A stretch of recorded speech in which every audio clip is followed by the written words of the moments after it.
नमस्कार। होप सारे ठीक ठाक हो। लॉकडाउन ਦੇ ਵਿੱਚ ਪੜ੍ਹਾਈ ਕਰ ਰਹੇ ਹੋ। ਤੁਸੀਂ ਸਾਰਿਆਂ ਨੇ ਐਂਬੈਸਡਰਸ ਆਫ ਹੋਪ ਦੇ ਵਿੱਚ ਵੀ ਬਹੁਤ ਵਧੀਆ ਸਹਿਯੋਗ ਕੀਤਾ। ਤੁਸੀਂ ਸਾਰਿਆਂ ਨੇ ਪਾਰਟਿਸਿਪੇਟ ਕੀਤਾ। ਇੰਨੇ ਸੋਹਣੀਆਂ ਵੀਡੀਓਜ਼ ਤੁਸੀਂ ਸਾਰਿਆਂ ਨੇ ਪਾਏ। ਬਹੁਤ ਖੁਸ਼ੀ ਹੋਈ ਦੇਖ ਕੇ ਕਿ ਪੰਜਾਬ ਦੇ ਵਿਰਸੇ ਦੀ ਗੱਲ ਹੋਈ, ਪੰਜਾਬ ਦੇ ਇਤਿਹਾਸ ਦੀ ਗੱਲ ਹੋਈ। ਪੰਜਾਬ ਦੇ ਬੱਚਿਆਂ ਨੇ ਆਪਣੇ ਹੁਨਰ ਨੂੰ ਸਾਡੇ ਸਾਹਮਣੇ ਰੱਖਿਆ। ਆਪਣੇ ਬੱਚਿਆਂ ਨੇ ਆਪਣੇ 1,06,000 ਵੀਡੀਓਜ਼ ਬਣਾ ਕੇ ਅਪਲੋਡ ਕੀਤੇ। पेरेंट्स ने पार्टिसिपेट किया, टीचर्स ने पार्टिसिपेट किया। सारे लोग इस करोना की महामारी दे विच अपने बच्चों के नाल इस गल च इनवॉल्व हो गए। बड़ी खुशी हुई इन्ने सोहने वीडियोज़ देख के। और मैनू पता है अज आपां होर किसी गल वास्ते इकट्ठे हुए हैं। तुहानू सारिआं नू कल मैं फेसबुक लाइव वास्ते सुनेहा दिता। तुसीं सारे अज इन्नी वड्डी गिनती विच जुड़े हो। तुसीं इन्ने वड्डी गिनती विच सवाल भेजे हैं। ਤੁਹਾਡਾ ਬਹੁਤ ਧੰਨਵਾਦ ਕਰਦਾ ਹਾਂ, ਸਵਾਗਤ ਕਰਦਾ ਹਾਂ। ਕੋਸ਼ਿਸ਼ ਕਰਾਂਗਾ ਮੈਂ ਤੁਹਾਡੇ ਸਾਰੇ ਸਵਾਲਾਂ ਦੇ ਜਵਾਬ ਅੱਜ ਦੇ ਸਕਾਂ, ਆਉਣ ਵਾਲੇ ਸਮੇਂ 'ਚ ਆਪਣੇ ਈਮੇਲ ਦੇ ਰਾਹੀਂ ਦੇ ਸਕਾਂ। ਜਿੰਨੇ ਕਿ ਅੱਜ ਦੇ ਸਕਾਂਗਾ ਅੱਜ ਵੀ ਦੇਵਾਂਗਾ। ਔਰ ਮੇਰੇ ਮਨ ਦੇ ਵਿੱਚ ਅੱਜ 2-3 ਗੱਲਾਂ ਤੁਹਾਡੇ ਨਾਲ ਸਾਂਝ ਕਰਨੀਆਂ। ਓਪਨਿੰਗ ਰਿਮਾਰਕਸ ਮੈਂ ਅੰਗਰੇਜ਼ੀ ਵਿੱਚ ਵੀ ਗੱਲ ਕਰਾਂਗਾ ਅਤੇ ਪੰਜਾਬੀ 'ਚ ਵੀ ਗੱਲ ਕਰਾਂਗਾ। ਔਰ ਇਸ ਤੋਂ ਇਲਾਵਾ ਫਿਰ ਮੈਂ ਤੁਹਾਡੇ ਸਾਰਿਆਂ ਦੇ ਸਵਾਲ ਲਵਾਂਗਾ ਅਤੇ ਔਰ ਸਵਾਲ ਲੈਣ ਤੋਂ ਬਾਅਦ ਜਿਹੜੇ ਕੋਈ ਗੱਲਾਂ ਰਹਿ ਜਾਣਗੀਆਂ ਆਪਾਂ ਫਿਰ ਉਹਨੂੰ ਬਾਅਦ 'ਚ ਕਰਾਂਗੇ। ਔਰ ਤੁਹਾਨੂੰ ਸਾਰਿਆਂ ਨੂੰ ਪਤਾ ਹੈ ਕਿ ਇਸ ਕਰੋਨਾ ਦੀ ਮਹਾਮਾਰੀ ਕਰਕੇ ਆਪਾਂ ਸਾਰਿਆਂ ਨੇ ਆਪਣੇ ਹੱਥਾਂ ਨੂੰ ਸਾਫ਼ ਰੱਖਣ ਵਾਲਾ ਉਪਰਾਲਾ ਕੀਤਾ, ਮਾਸਕ ਪਾ ਕੇ ਰੱਖੇ, ਸੋਸ਼ਲ ਡਿਸਟੈਂਸਿੰਗ ਨੂੰ ਮੇਨਟੇਨ ਰੱਖਿਆ। ਆਪਣੇ ਆਪ ਨੂੰ ਲੋਕਡਾਊਨ ਦੇ ਵਿੱਚ ਆਪਾਂ ਸਾਰਿਆਂ ਨੇ ਆਪਣੇ ਘਰਾਂ ਵਿੱਚ ਰੱਖਿਆ, ਆਪਣੇ ਮਾਤਾ ਪਿਤਾ ਦੀ ਸੇਵਾ ਕੀਤੀ, ਉਹਨਾਂ ਦਾ ਖਿਆਲ ਕੀਤਾ। ਇਹ ਸਾਰੀਆਂ ਗੱਲਾਂ ਕੀਤੀਆਂ ਮਾਨਯੋਗ ਮੁੱਖ ਮੰਤਰੀ ਪੰਜਾਬ ਕੈਪਟਨ ਅਮਰਿੰਦਰ ਸਿੰਘ ਜੀ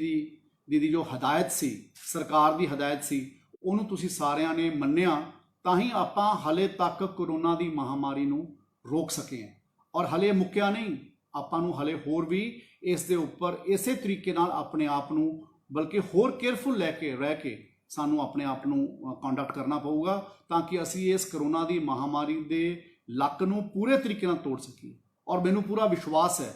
ਕਿ ਆਪਾਂ ਪੰਜਾਬ ਦੇ ਲੋਕ ਹਮੇਸ਼ਾ ਸਟਾਲਵਰਟਸ ਹੁੰਦੇ ਹਾਂ, ਹਰ ਲੜਾਈ ਦੇ ਵਿੱਚ ਵੱਡਾ ਯੋਗਦਾਨ ਵੀ ਪਾਉਂਦੇ ਹਾਂ ਔਰ ਆਪਾਂ ਹਰ ਲੜਾਈ ਨੂੰ ਜਿੱਤ ਕੇ ਵਾਪਸ ਆਉਂਦੇ। ਅਤੇ ਇਸ ਵਾਰ ਵੀ ਜਿਸ ਤਰ੍ਹਾਂ ਸਾਰੇ ਪੰਜਾਬ ਨੇ ਹੁਣ ਤੱਕ ਸਾਥ ਦਿੱਤਾ ਹੈ ਸਰਕਾਰ ਦਾ, ਉਸੇ ਤਰੀਕੇ ਨਾਲ ਤੁਸੀਂ ਸਾਥ ਦਿਓਗੇ ਤਾਂ ਕਿ ਆਪਾਂ ਇਸ ਕਰੋਨਾ ਦੀ ਮਹਾਮਾਰੀ 'ਚੋਂ ਬਾਹਰ ਨਿਕਲ ਸਕੀਏ। ਇਸ ਤੋਂ ਇਲਾਵਾ ਦੂਜੀ ਗੱਲ ਜਿਹੜੀ ਆਪਾਂ ਅੱਜ ਕਰਨ ਜਾ ਰਹੇ ਹਾਂ ਉਹ ਸਿੱਖਿਆ ਵਿਭਾਗ ਨਾਲ ਜੁੜੀ ਗੱਲ ਹੈ। ਤੁਹਾਨੂੰ ਸਾਰਿਆਂ ਨੂੰ ਪਤਾ ਹੈ ਕਿ ਜਦੋਂ ਇਹ ਕਰੋਨਾ ਮਹਾਮਾਰੀ ਦੀ ਗੱਲ ਆਈ ਅਤੇ ਲੋਕਡਾਊਨ ਦੇਸ਼ ਦੇ ਵਿੱਚ ਆਇਆ, ਸਿੱਖਿਆ ਵਿਭਾਗ ਨੇ 23 ਮਾਰਚ ਨੂੰ ਆਰਡਰ ਕੱਢਿਆ ਔਰ ਉਹਦੇ ਵਿੱਚ ਇੱਕੋ ਗੱਲ ਕਹੀ ਸੀ ਕਿ ਅਸੀਂ ਬੱਚਿਆਂ ਦੇ ਪ੍ਰਾਈਵੇਟ ਸਕੂਲਾਂ ਦੀ ਫੀਸ ਨੂੰ ਡੈਫਰ ਕਰ ਰਹੇ ਹਾਂ। ਕਿਉਂਕਿ ਉਸ ਦਿਨ ਲੋਕਡਾਊਨ ਸਿਰਫ 21 ਦਿਨ ਲਈ ਲੱਗਿਆ ਸੀ ਅਤੇ ਕਿਸੇ ਨੇ ਸਮਝਿਆ ਨਹੀਂ ਸੀ ਕਿ ਇੰਨਾ ਲੰਬਾ ਲੋਕਡਾਊਨ ਚੱਲ ਜਾਊਗਾ ਜਾਂ ਕਰੋਨਾ ਦੀ ਮਹਾਮਾਰੀ ਸਾਡੇ ਪੰਜਾਬ ਵਿੱਚ ਸਾਨੂੰ ਲੋਕਾਂ ਨੂੰ ਇੰਨੇ ਦਿਨ ਘਰਾਂ ਦੇ ਵਿੱਚ ਰਹਿਣ ਵਾਸਤੇ ਮਜਬੂਰ ਕਰ ਦਊਗੀ। ਦੂਜੇ ਪਾਸੇ ਬੱਚਿਆਂ ਦੀ ਪੜ੍ਹਾਈ ਵੀ ਇੰਪੋਰਟੈਂਟ ਹੈ, ਬੱਚਿਆਂ ਦਾ ਹਰ ਸਾਲ ਵੀ ਇੰਪੋਰਟੈਂਟ ਹੁੰਦਾ ਹੈ। ਇਸ ਕਰਕੇ ਪਿਛਲੇ 3-4 ਦਿਨ ਪਹਿਲਾਂ ਅਸੀਂ ਇੱਕ ਹੋਰ ਆਰਡਰ ਕੱਢਿਆ ਜਿਸ 'ਚ ਅਸੀਂ ਟਿਊਸ਼ਨ ਫੀਸ ਜਿਹੜੇ ਕਿ school, private school online classes ਬੱਚਿਆਂ ਨੂੰ ਦੇ ਰਹੇ ਹੈ, ਉਹ ਸਕੂਲ ਆਪਣੇ online classes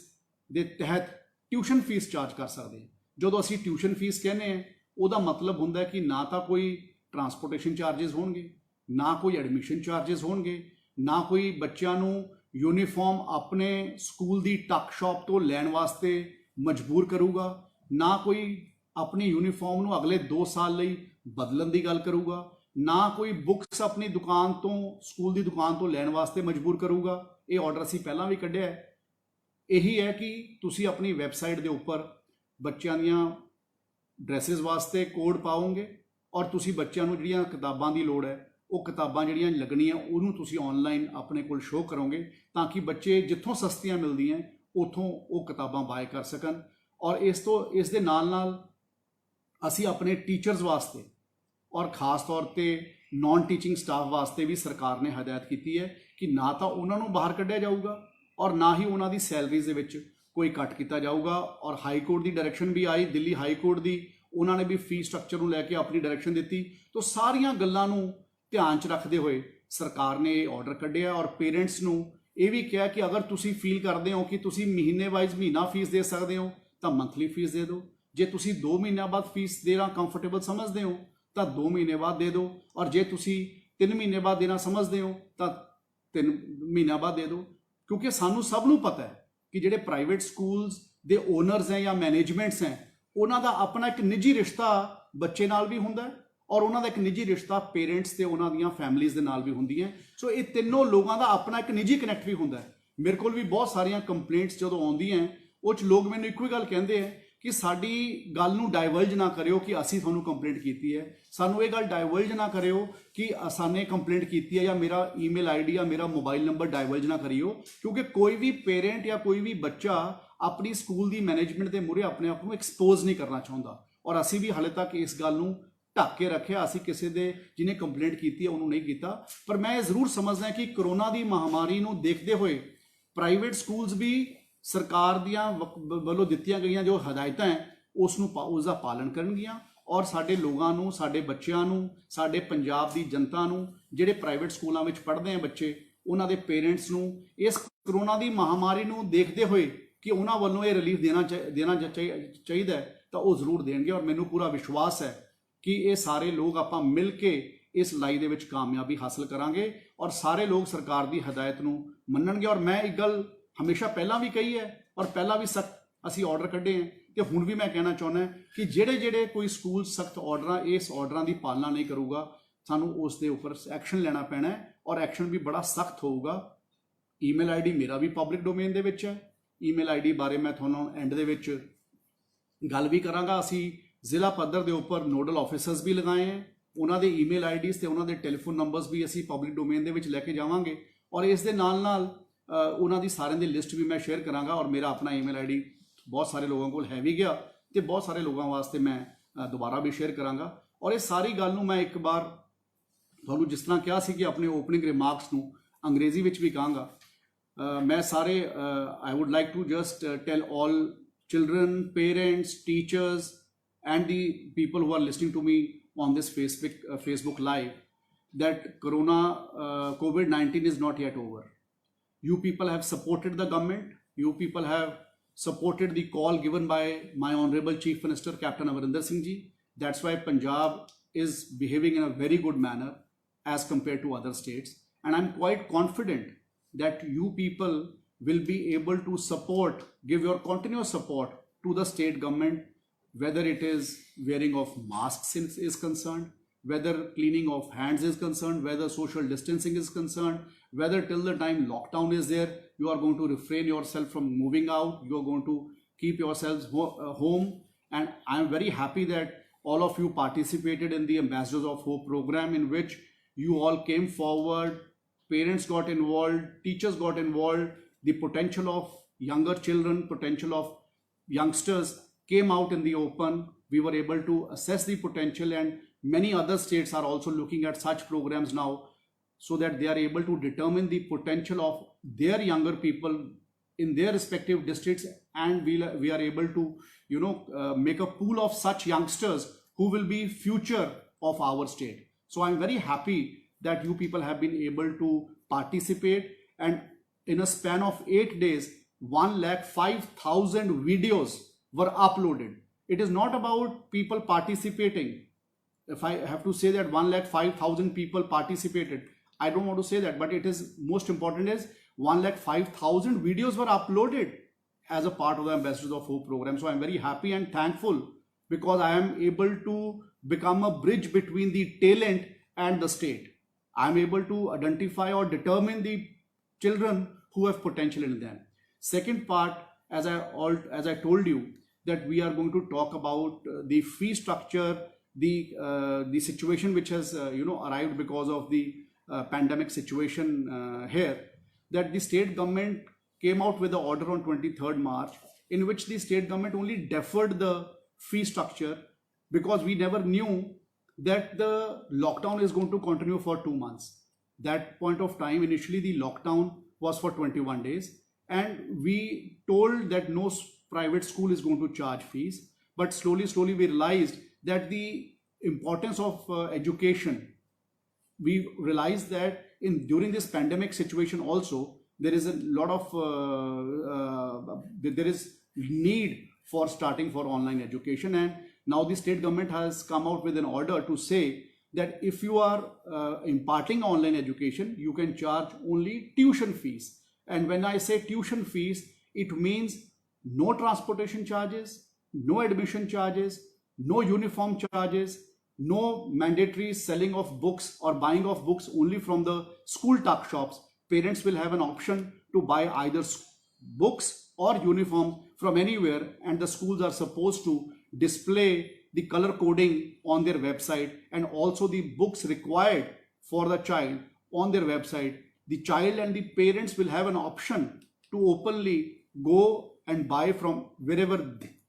they feel like. So this is one option, this is one order which we came out with. And the second part I would like to share was that no teacher's salaries will be cut and no teachers will be laid off, whether it's concerning the teaching staff or the non-teaching staff. And I am quite confident that the private school owners, as they also know, that we have kept the High Court, the double bench Delhi High Court order in mind while allowing them to charge the tuition fees to only those schools, those who are imparting online education. So I am quite confident that the private schools are, because they themselves have a very good and a solid connect amongst themselves. Like the school managements have a connect with the parents and the students, and so as they have the connect with the teachers and the non-teaching staff. So I would not like to infringe much between the relationship the three enjoys, and I would leave it to the school managements to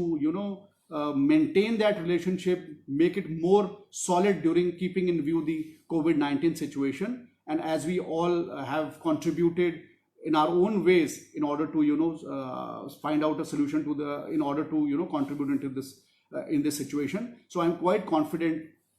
that everybody is going to behave and everybody is going to go by the government's order and nobody is going to flout it. I must tell that anybody who's flouting the government's order, I'm going to take your questions also. I have got many questions since yesterday. I'm going to take a few questions on my own also, which I have already got. Many people have asked those questions, and remaining questions which you are online asking me now. I have a team here with me who's going to pen down all these questions and give it to me, and मैं उस तो बाद उसनू भी answer करांगा। एक गल मैं सारिਆਂ ਨੂੰ ਜ਼ਰੂਰ ਕਹਿਣਾ ਚਾਹੁੰਦਾ कि ਤੁਸੀਂ ਸਾਰੇ ਮੇਰੇ ਨਾਲ जुड़े हो ਅੱਜ। मैं कोशिश करांगा कि ਤੁਹਾਡੇ ਸਾਰੇ ਸਵਾਲਾਂ ਦੇ ਜਵਾਬ ਦੇ ਸਕਾਂ। ਔਰ ਇੱਕ ਗੱਲ ਇਹ ਵੀ ਕਹਿਣਾ ਚਾਹੁੰਦਾ कि ਤੁਹਾਨੂੰ ਇਹ ਵੀ ਪਹਿਲਾਂ ਕਿਹਾ ਔਰ ਅਸੀਂ ਆਪਣੇ ਸਰਕਾਰ ਦੇ ਆਰਡਰ ਦੇ ਵਿੱਚ ਵੀ ਕਿਹਾ ਕਿ ਜਿਹੜੇ ਜਗ੍ਹਾ ਦੇ ਉੱਪਰ ਜ਼ਿਲ੍ਹਿਆਂ 'ਚ ਕਿਸੇ ਨੂੰ ਪ੍ਰੋਬਲਮ ਆ ਰਹੀ ਹੈ ਉਹ ਆਪਣੇ ਨੋਡਲ ਆਫਿਸਰਸ ਦੇ ਉੱਪਰ ਕੰਪਲੇਂਟ ਕਰ ਸਕਦੇ ਹੋ। ਮੇਰੇ ਈਮੇਲ ਆਈਡੀ ਦੇ ਉੱਪਰ ਤੁਸੀਂ ਸੀਸੀ ਵੀ ਕਰ ਸਕਦੇ ਹੋ, ਸਿੱਧਾ ਵੀ ਭੇਜ ਸਕਦੇ ਹੋ। ਔਰ ਜਿਹੜੇ ਸਾਡੇ ਡੀਓਜ਼ ਹੈ ਉਹ ਤੁਹਾਡੀਆਂ ਕੰਪਲੇਂਟਸ ਨੂੰ ਆਨਸਰ ਕਰਨਗੇ। ਔਰ ਮੈਂ ਇਹ ਸਾਰੀਆਂ ਗੱਲਾਂ ਬਾਰ-ਬਾਰ ਦੁਬਾਰਾ ਰਿਪੀਟ ਕਰਕੇ ਕਹਿ ਰਿਹਾ ਕਿ ਜਿਹੜੇ ਸਕੂਲਸ ਰਿਪੀਟਡਲੀ ਗਵਰਨਮੈਂਟ ਦੇ ਆਰਡਰ ਨੂੰ ਫਲਾਊਟ ਕਰ ਰਹੇ ਹੈ ਉਹਨਾਂ ਦੇ ਉੱਪਰ ਸਟ੍ਰਿਕਟ ਐਕਸ਼ਨ ਵੀ ਹੋਊਗਾ। ਔਰ ਮੈਨੂੰ ਪੂਰਾ ਵਿਸ਼ਵਾਸ ਹੈ ਕਿ ਜਿਸ ਤਰ੍ਹਾਂ ਪੰਜਾਬ ਨੇ ਹਮੇਸ਼ਾ ਇਕੱਠੇ ਹੋ ਕੇ ਅੱਗੇ ਜਾਣ ਦੀ ਗੱਲ ਕੀਤੀ ਹੈ, ਉਸ ਤਰ੍ਹਾਂ ਇਸ ਕਰੋਨਾ ਦੀ ਮਹਾਮਾਰੀ ਜੋ ਪੂਰੇ ਵਿਸ਼ਵ ਦੇ ਵਿੱਚ ਚੱਲ ਰਹੀ ਹੈ ਉਸ ਵਿੱਚ ਵੀ ਆਪਾਂ ਸਾਰੇ ਇਕੱਠੇ ਹੋ ਕੇ ਇਸ ਚੋਂ ਨਿਕਲਣ ਦੀ ਕੋਸ਼ਿਸ਼ ਕਰਾਂਗੇ। ਸੋ ਮੈਂ ਹੁਣ ਜ਼ਿਆਦਾ ਕੁਛ ਨਾ ਕਹਿੰਦਾ ਹੋਇਆ ਹੁਣ ਮੈਂ ਤੁਹਾਡੇ ਸਵਾਲਾਂ ਨੂੰ ਲਵਾਂਗਾ। ਕੁਛ 15-20 ਸਵਾਲ ਮੇਰੇ ਕੋਲ ਤੁਹਾਡੇ ਆਲਰੇਡੀ ਜਿਹੜੇ ਬਹੁਤ ਸਾਰੇ ਲੋਕਾਂ ਨੇ ਫਰੀਕੁਐਂਟਲੀ ਆਸਕਡ ਕੁਐਸਚਨਸ ਜਿਹਨੂੰ ਆਪਾਂ ਕਹਿੰਦੇ ਹਾਂ, ਜਿਹੜੇ ਲੋਕਾਂ ਨੇ ਫਰੀਕੁਐਂਟਲੀ ਆਸਕਡ ਕੁਐਸਚਨਸ ਦੇ ਵਿੱਚ ਕੁਝ ਸਵਾਲ ਪੁੱਛੇ ਸੀ ਉਹਨਾਂ ਨੂੰ ਮੈਂ ਇੱਕ ਵਨ ਬਾਏ ਵਨ ਕਰਕੇ ਲਵਾਂਗਾ। ਔਰ ਮੈਂ ਤੁਹਾਨੂੰ ਸਾਰਿਆਂ ਨੂੰ ਇਹ ਕਹਿਣਾ ਚਾਹੁੰਦਾ ਕਿ ਪਹਿਲਾ ਸਵਾਲ ਜਿਹੜਾ ਮੈਂ ਲੈਣਾ ਚਾਹੁੰਦਾ ਇਹ ਮਲੇਰਕੋਟਲੇ ਦਾ ਇੱਕ ਲੜਕਾ ਹੈ ਮਨੋਜ ਕੁਮਾਰ। ਔਰ ਮਨੋਜ ਕੁਮਾਰ ਵਰਗੇ ਕਈ ਲੋਕਾਂ ਨੇ ਮੈਨੂੰ ਇਹ ਵਾਲਾ ਸਵਾਲ ਪੁੱਛਿਆ ਕਿ ਜਿਹੜੇ ਲੋਕ WhatsApp ਤੇ ਪੜ੍ਹਾਈ ਕਰਾ ਦਿੰਦੇ ਆ ਜਾਂ WhatsApp ਦੇ ਉੱਪਰ ਆਪਣਾ ਕੋਈ ਹੋਮਵਰਕ ਭੇਜ ਦਿੰਦੇ ਆ ਜਾਂ ਕੋਈ ਬੰਦਾ ਜ਼ੂਮ ਕਲਾਸਿਸ ਦੇ ਨਾਲ ਹੀ ਕਲਾਸਿਸ ਲੈ ਰਿਹਾ, ਕੋਈ 2 ਸਬਜੈਕਟਸ ਪੜ੍ਹਾ ਰਿਹਾ ਹੈ, ਕਿ ਇਹ ਸਾਰੀਆਂ ਚੀਜ਼ਾਂ ਨੂੰ ਅਸੀਂ ਆਨਲਾਈਨ ਕਲਾਸਿਸ ਮੰਨ ਸਕਦੇ ਹਾਂ? ਦੇਖੋ ਆਪਾਂ ਸਭ ਨੂੰ ਪਤਾ ਹੈ ਕਿ ਜਿਹੜੀ ਕਰੋਨਾ ਦੀ ਮਹਾਮਾਰੀ ਹੈ ਇਹ ਕਿਸੇ ਦੇ ਵਾਸਤੇ ਪਹਿਲਾਂ ਪ੍ਰੈਡਿਕਟਡ ਨਹੀਂ ਸੀਗੀ। ਕਿਸੇ ਨੂੰ ਪਤਾ ਨਹੀਂ ਸੀਗਾ ਕਿ ਸਾਨੂੰ ਆਨਲਾਈਨ ਕਲਾਸਿਸ ਵਾਲੀ ਗੱਲ ਨੂੰ ਸ਼ੁਰੂ ਕਰਨਾ ਪੈ ਸਕਦਾ ਹੈ। ਇਸ ਵੇਲੇ ਅੱਜ ਅਸੀਂ ਕਰੋਨਾ ਦੀ ਮਹਾਮਾਰੀ ਦੇ ਵਿੱਚ ਜਦੋਂ ਸਾਰੇ ਪਾਸੇ ਸਭ ਕੁਝ ਬੰਦ ਚੱਲ ਰਿਹਾ ਹੈ ਤੇ ਪੈਂਡੈਮਿਕ ਸਿਚੁਏਸ਼ਨ ਹੈ, ਤੇ ਉਸ ਰਿਸੋਰਸਿਸ ਦੇ ਵਿੱਚ ਜਿਹੜੇ ਬੰਦੇ ਕੋਲ ਜਿਹੋ ਜਿਹੀਆਂ ਰਿਸੋਰਸਿਸ ਹੈਗੀਆਂ, ਹਰ ਸਕੂਲ ਆਪਣੇ ਬੱਚਿਆਂ ਨੂੰ ਸਹੀ ਤਰ੍ਹਾਂ ਦੀ ਸਿੱਖਿਆ ਪ੍ਰੋਵਾਈਡ ਕਰ ਸਕੇ, ਜਿਹੋ ਜਿਹੇ ਰਿਸੋਰਸਿਸ ਅਵੇਲੇਬਲ ਹੈ ਉਹ ਉਸ ਤਰੀਕੇ ਦੇ ਨਾਲ ਆਨਲਾਈਨ ਕਲਾਸਿਸ ਚਲਾ ਰਿਹਾ ਹੈ। ਔਰ ਮੈਂ ਇਸ ਗੱਲ ਦੇ ਨਾਲ ਵਾਅਦਾ ਕਰਦਾ ਸਿਚੁਏਸ਼ਨ ਇੰਪਰੂਵ ਹੋ ਜਾਣ ਤੋਂ ਅਸੀਂ ਇਸ ਗੱਲ ਨੂੰ ਵੀ ਮੋਨੀਟਰ ਕਰਾਂਗੇ ਦੇਖਦੇ ਹੋਏ, ਤਾਂ ਕਿ ਅਸੀਂ ਐਡਵਾਈਜ਼ਰੀ ਵੀ ਇਸ਼ੂ ਕਰਾਂਗੇ ਇਹਦੇ ਵਿੱਚ ਕਿ ਸਾਰੇ ਲੋਕ ਚੰਗੇ ਤਰੀਕੇ ਨਾਲ ਆਨਲਾਈਨ ਕਲਾਸਿਸ ਦੇਣ ਆਪਣੇ ਬੱਚਿਆਂ ਨੂੰ, ਤਾਂ ਕਿ ਉਹਨਾਂ ਦੀ ਪੜ੍ਹਾਈ ਦੇ ਵਿੱਚ ਨੁਕਸਾਨ ਨਾ ਹੋ ਸਕੇ। ਔਰ ਇਸ ਤੋਂ ਇਲਾਵਾ ਇੱਕ ਸਭ ਤੋਂ ਇੰਪੋਰਟੈਂਟ ਗੱਲ ਇਹਦੇ ਵਿੱਚ ਇਹ ਹੈ, ਕਿਉਂਕਿ ਬਹੁਤ ਸਾਰੇ ਤੁਹਾਡੇ ਮਨਾਂ 'ਚ ਹੋਰ ਵੀ ਸਵਾਲ ਆ ਰਹੇ ਹੋਣਗੇ ਕਿ ਸਿਲੇਬਸ ਪੂਰਾ ਕਰਨਾ ਹਰ ਸਕੂਲ ਵਾਸਤੇ ਇੰਪੋਰਟੈਂਟ ਹੈ। तो स्कूल अपनी समर वेकेशनस ਨੂੰ यूज़ करके अपना सिलेबस पूरा करता है। स्कूल अपने ऑनलाइन क्लासेस ਨੂੰ डिफरेंट फॉर्मेट्स ਦੇ ਵਿੱਚ, ਉਹ ਜਿਸ ਤਰ੍ਹਾਂ ਮੇਰੀ ਬੇਟੀ ਹੈ ਉਹਦੀ ऑनलाइन क्लास ਸਵੇਰੇ ਸ਼ੁਰੂ ਹੋ ਜਾਂਦੀ ਹੈ 8 ਵਜੇ ਤੇ ਉਹ 2 ਵਜੇ ਤੱਕ ਆਪਣੀ ऑनलाइन क्लास ਕਰਦੀ ਹੈ ਤੇ ਉਸ ਤੋਂ ਬਾਅਦ ਉਹ 4-5 ਘੰਟੇ ਆਪਣੇ ਸਕੂਲ ਦਾ ਹੋਮਵਰਕ ਕਰਦੀ ਰਹਿੰਦੀ ਹੈ, ਪਰ ਉਹ ਦਿੱਲੀ ਦੇ ਸਕੂਲ 'ਚ ਪੜ੍ਹਦੀ ਹੈ। ਤੇ ਮੈਂ ਇਹ ਕਹਿਣਾ ਇਸ ਕਰਕੇ ਸ਼ੇਅਰ ਕੀਤਾ ਹੈ ਕਿ ਉਹ ਜਦੋਂ ਸਕੂਲ ਜਾਂਦੀ ਸੀ ਉਸ ਵੇਲੇ ਤਾਂ ਇਹਨਾਂ ਨਹੀਂ ਉਹਨੂੰ ਹੋਮਵਰਕ ਕਰਨਾ ਪੈਂਦਾ ਸੀ, ਪਰ ਲੇਕਿਨ ਹੁਣ ਜਦੋਂ ਤੋਂ ਆਨਲਾਈਨ ਕਲਾਸਿਸ ਚੱਲ ਰਹੀ ਹੈ ਉਹਨੂੰ ਇੰਨਾ ਜ਼ਿਆਦਾ ਸਮਾਂ ਲਗਾਉਣਾ ਪੈਂਦਾ ਕਿ 5-6 ਘੰਟੇ ਕਲਾਸ ਚੱਲਦੀ ਹੈ, ਉਸ ਤੋਂ ਬਾਅਦ 4-5 ਘੰਟੇ ਹੋਮਵਰਕ ਚੱਲਦਾ। ਉਹ ਇਹ ਹੁਣ ਹਰ ਬੱਚੇ ਦੇ ਉੱਪਰ ਵੀ ਹੁੰਦਾ ਹੈ ਕਿ ਆਪਾਂ ਕਿਹੜੇ ਇਸ ਕਰੋਨਾ ਦੀ ਮਹਾਮਾਰੀ ਦੇ ਮਾਹੌਲ ਦੇ ਵਿੱਚ ਆਪਾਂ ਜੋ ਵੀ ਕੁਝ ਆਪਣੇ ਟੀਚਰਸ ਤੋਂ ਸਕਵੀਜ਼ ਆਊਟ ਕਰ ਸਕੀਏ, ਆਪਾਂ ਕਿਸੇ ਵੀ ਫਾਰਮ 'ਚ ਕਰ ਸਕੀਏ ਤਾਂ ਕਿ ਸਾਡੇ ਬੱਚਿਆਂ ਦੀ ਪੜ੍ਹਾਈ ਦਾ ਨੁਕਸਾਨ ਨਾ ਹੋਵੇ। ਅਲਟੀਮੇਟ ਸਾਡਾ ਮੋਟਿਵ ਇਹ ਹੈ, ਜੇ ਅਸੀਂ ਬਹਾਨਾ ਲੱਭਣਾ ਹੋਵੇ ਅਸੀਂ ਕੋਈ ਵੀ ਲੱਭ ਸਕਦੇ ਹਾਂ, ਪਰ ਮੈਂ ਸਮਝਦਾ ਕਿ ਇਸ ਕਰੋਨਾ ਦੀ ਮਹਾਮਾਰੀ ਬਾਰੇ ਕਿਸ ਨੂੰ ਨਾ ਪਹਿਲਾਂ ਪਤਾ ਸੀ ਤੇ ਅੱਜ ਜੇ ਕਿਸੇ ਨੇ ਆਨਲਾਈਨ ਕਲਾਸਿਸ ਚਾਲੂ ਕੀਤੀਆਂ ਤਾਂ ਜਿਹੜੇ ਰਿਸੋਰਸਿਸ ਉਹਨਾਂ ਕੋਲ ਅਵੇਲੇਬਲ ਸੀ ਉਸ ਦੇ ਨਾਲ ਕੀਤੀਆਂ। ਪਰ ਮੈਂ ਇਹ ਵੀ ਗੱਲ ਦਾ ਵਾਅਦਾ ਕਰਦਾ ਕਿ ਅਸੀਂ ਇਸ ਗੱਲ ਨੂੰ ਮੋਨੀਟਰ ਵੀ ਕਰ ਰਹੇ ਹਾਂ ਕਿ ਕਿਹੜਾ ਸਕੂਲ ਕਿਸ ਤਰ੍ਹਾਂ ਦੀਆਂ ਆਨਲਾਈਨ ਕਲਾਸਿਸ ਚਲਾ ਰਿਹਾ ਜਾਂ ਪੜ੍ਹਾ ਰਿਹਾ, ਤੇ ਅਸੀਂ ਇਹਦੀਆਂ ਵਕਤ ਤੇ ਆ ਕੇ ਐਡਵਾਈਜ਼ਰੀ ਵੀ ਇਸ਼ੂ ਕਰਾਂਗੇ ਸੋ ਦੈਟ ਅਸੀਂ ਲੋਕਾਂ ਤੱਕ ਉਹਨਾਂ ਨੂੰ ਸਹੀ ਐਜੂਕੇਸ਼ਨ ਪਹੁੰਚਾ ਸਕੀਏ। ਦੂਜੇ ਪੇਰੈਂਟ ਨੇ ਜਸਵਿੰਦਰ ਜੀ ਅੰਮ੍ਰਿਤਸਰ ਦੇ ਵਿੱਚੋਂ, ਤੇ ਉਹਨਾਂ ਨੇ ਕਿਹਾ ਕਿ ਅਸੀਂ ਜਿਹੜੀਆਂ ਕਿਤਾਬਾਂ ਹੈ ਉਹ ਅਸੀਂ ਬਾਹਰੋਂ ਬਾਏ ਕਰ ਸਕਦੇ ਹਾਂ ਕਿ ਨਹੀਂ ਬਾਏ ਕਰ ਸਕਦੇ, ਔਰ ਇਸੇ ਤਰੀਕੇ ਨਾਲ ਉਹਨਾਂ ਨੇ ਡਰੈਸਿਸ ਦੀ ਗੱਲ ਵੀ ਕੀਤੀ ਹੈ ਕਿ ਅਸੀਂ ਬਾਹਰੋਂ ਬਾਏ ਕਰ ਸਕਦੇ ਹਾਂ ਕਿ ਨਹੀਂ ਬਾਏ ਕਰ ਸਕਦੇ, ਜਾਂ ਅਸੀਂ ਆਪਣੇ ਭੈਣ ਭਰਾ ਦੀਆਂ ਕਿਤਾਬਾਂ ਨੂੰ ਯੂਜ਼ ਕਰ ਸਕਦੇ ਹਾਂ ਕਿ ਅਸੀਂ ਨਹੀਂ ਕਰ ਸਕਦੇ। ਔਰ ਇਹ ਸਵਾਲ ਵੀ ਬਹੁਤ ਸਾਰੇ ਪੇਰੈਂਟਸ ਨੇ ਮੇਰੇ ਕੋਲੋਂ ਪੁੱਛਿਆ ਔਰ ਬਹੁਤ ਸਾਰੇ ਬੱਚਿਆਂ ਨੇ ਮੇਰੇ ਕੋਲੇ ਰੇਜ਼ ਕੀਤਾ ਸੀ। ਤੇ ਮੈਂ ਕਹਿਣਾ ਚਾਹੁੰਦਾ ਕਿ ਪੰਜਾਬ ਸਰਕਾਰ ਨੇ ਇਸ ਆਰਡਰ ਨੂੰ ਪਹਿਲਾਂ ਹੀ ਪਬਲਿਕ ਡੋਮੇਨ ਦੇ ਵਿੱਚ ਬੜੀ ਦੇਰ ਪਹਿਲਾਂ ਤੋਂ ਲੈ ਕੇ ਆਂਦਾ ਹੈ, ਤੇ ਇਸ ਵਾਰ ਅਸੀਂ 6 ਅਪ੍ਰੈਲ ਜਾਂ 7 ਅਪ੍ਰੈਲ ਦਾ ਅਸੀਂ ਦੁਬਾਰਾ ਆਰਡਰ ਕੱਢਿਆ ਸੀ, ਜਿਸ ਇਸ ਗੱਲ ਨੂੰ ਦੁਬਾਰਾ ਰੀਇਟਰੇਟ ਕੀਤਾ ਸੀ ਕਿ ਪਹਿਲੀ ਗੱਲ ਤਾਂ 2 ਸਾਲ ਕੋਈ ਵੀ ਸਕੂਲ ਆਪਣੀ ਡਰੈਸ ਨੂੰ ਬਦਲੂਗਾ ਨਹੀਂ। ਸੋ ਜੋ ਵੀ ਸਾਡਾ ਡਰੈਸ ਕੋਡ ਹੈ ਸਕੂਲ ਦਾ ਉਹਨੂੰ ਨਹੀਂ ਬਦਲੂਗਾ। ਕਈ ਸਕੂਲ ਕੀ ਕਰਦੇ ਸੀਗੇ ਕਿ ਆਪਣੇ ਲੋਗੋ ਦੇ ਕਰਕੇ, ਕਈ ਵਾਰ ਲੋਗੋ ਸਕੂਲ ਦੀ ਸ਼ਰਟ ਤੇ ਲੱਗਿਆ ਹੁੰਦਾ, ਜਾਂ ਜੇ ਸਰਦੀਆਂ ਹੋਣ ਤਾਂ ਜਿਹੜਾ ਲੋਗੋ ਹੈ ਉਹ ਸਾਡੇ ਸਵੈਟਰ ਦੇ ਉੱਪਰ ਲੱਗਿਆ ਹੁੰਦਾ ਜਾਂ ਸਾਡੇ ਕੋਟ ਦੇ ਉੱਪਰ ਲੱਗਿਆ ਹੁੰਦਾ। ਤੇ ਅਸੀਂ ਪਹਿਲਾਂ ਵੀ ਕਹਿ ਚੁੱਕੇ ਹਾਂ ਇਸ ਗੱਲ ਦੇ ਉੱਪਰ ਕਿ ਪਹਿਲਾਂ ਇੱਕ ਬਿੱਲਾ ਆਉਂਦਾ ਸੀ 10 ਰੁਪਏ ਦਾ ਲੋਹੇ ਦਾ, ਜਿਹੜਾ ਸੇਫਟੀ ਪਿਨ ਦੇ ਨਾਲ ਲੱਗ ਜਾਂਦਾ ਸੀ, ਤੇ ਅਸੀਂ ਸਕੂਲਸ ਨੂੰ ਪਹਿਲਾਂ ਹੀ ਹਦਾਇਤ ਕੀਤੀ ਹੈ ਕਿ ਪੇਰੈਂਟਸ ਕੋਲ ਤੇ ਬੱਚਿਆਂ ਕੋਲੇ ਆਪਸ਼ਨ ਹੈ ਕਿ ਤੁਸੀਂ ਕੋਈ ਵੀ ਕਿਤਾਬਾਂ ਦੀ ਗੱਲ ਜਾਂ ਵਰਦੀਆਂ ਦੀ ਗੱਲ ਜਾਂ ਡਰੈਸਿਸ ਦੀ ਗੱਲ ਤੁਸੀਂ ਮੈਂਡੇਟਰੀ ਨਹੀਂ ਕਰ ਸਕਦੇ ਕਿ ਇਹ ਬੱਚੇ ਸਕੂਲ ਦੀ ਟੱਪ ਸ਼ਾਪ ਤੋਂ ਖਰੀਦਣਗੇ। ਬੱਚੇ ਬਾਜ਼ਾਰ ਚੋਂ ਕਿਸੇ ਵੀ ਦੁਕਾਨ ਤੋਂ ਆਪਣੀਆਂ ਵਰਦੀਆਂ ਖਰੀਦ ਸਕਦੇ हैं, ਬੱਚੇ ਕਿਸੇ ਵੀ ਦੁਕਾਨ ਤੋਂ ਆਪਣੀਆਂ ਕਿਤਾਬਾਂ ਖਰੀਦ ਸਕਦੇ हैं। ਔਰ ਜਿਹੜੇ ਸਕੂਲ ਨੇ ਆਪਣੇ ਲੋਗੋ ਨੂੰ ਮੈਂਡੇਟਰੀ ਕਰਨਾ ਹੈ ਉਹ ਆਪਣੇ ਲੋਗੋ ਨੂੰ ਆਪਣੇ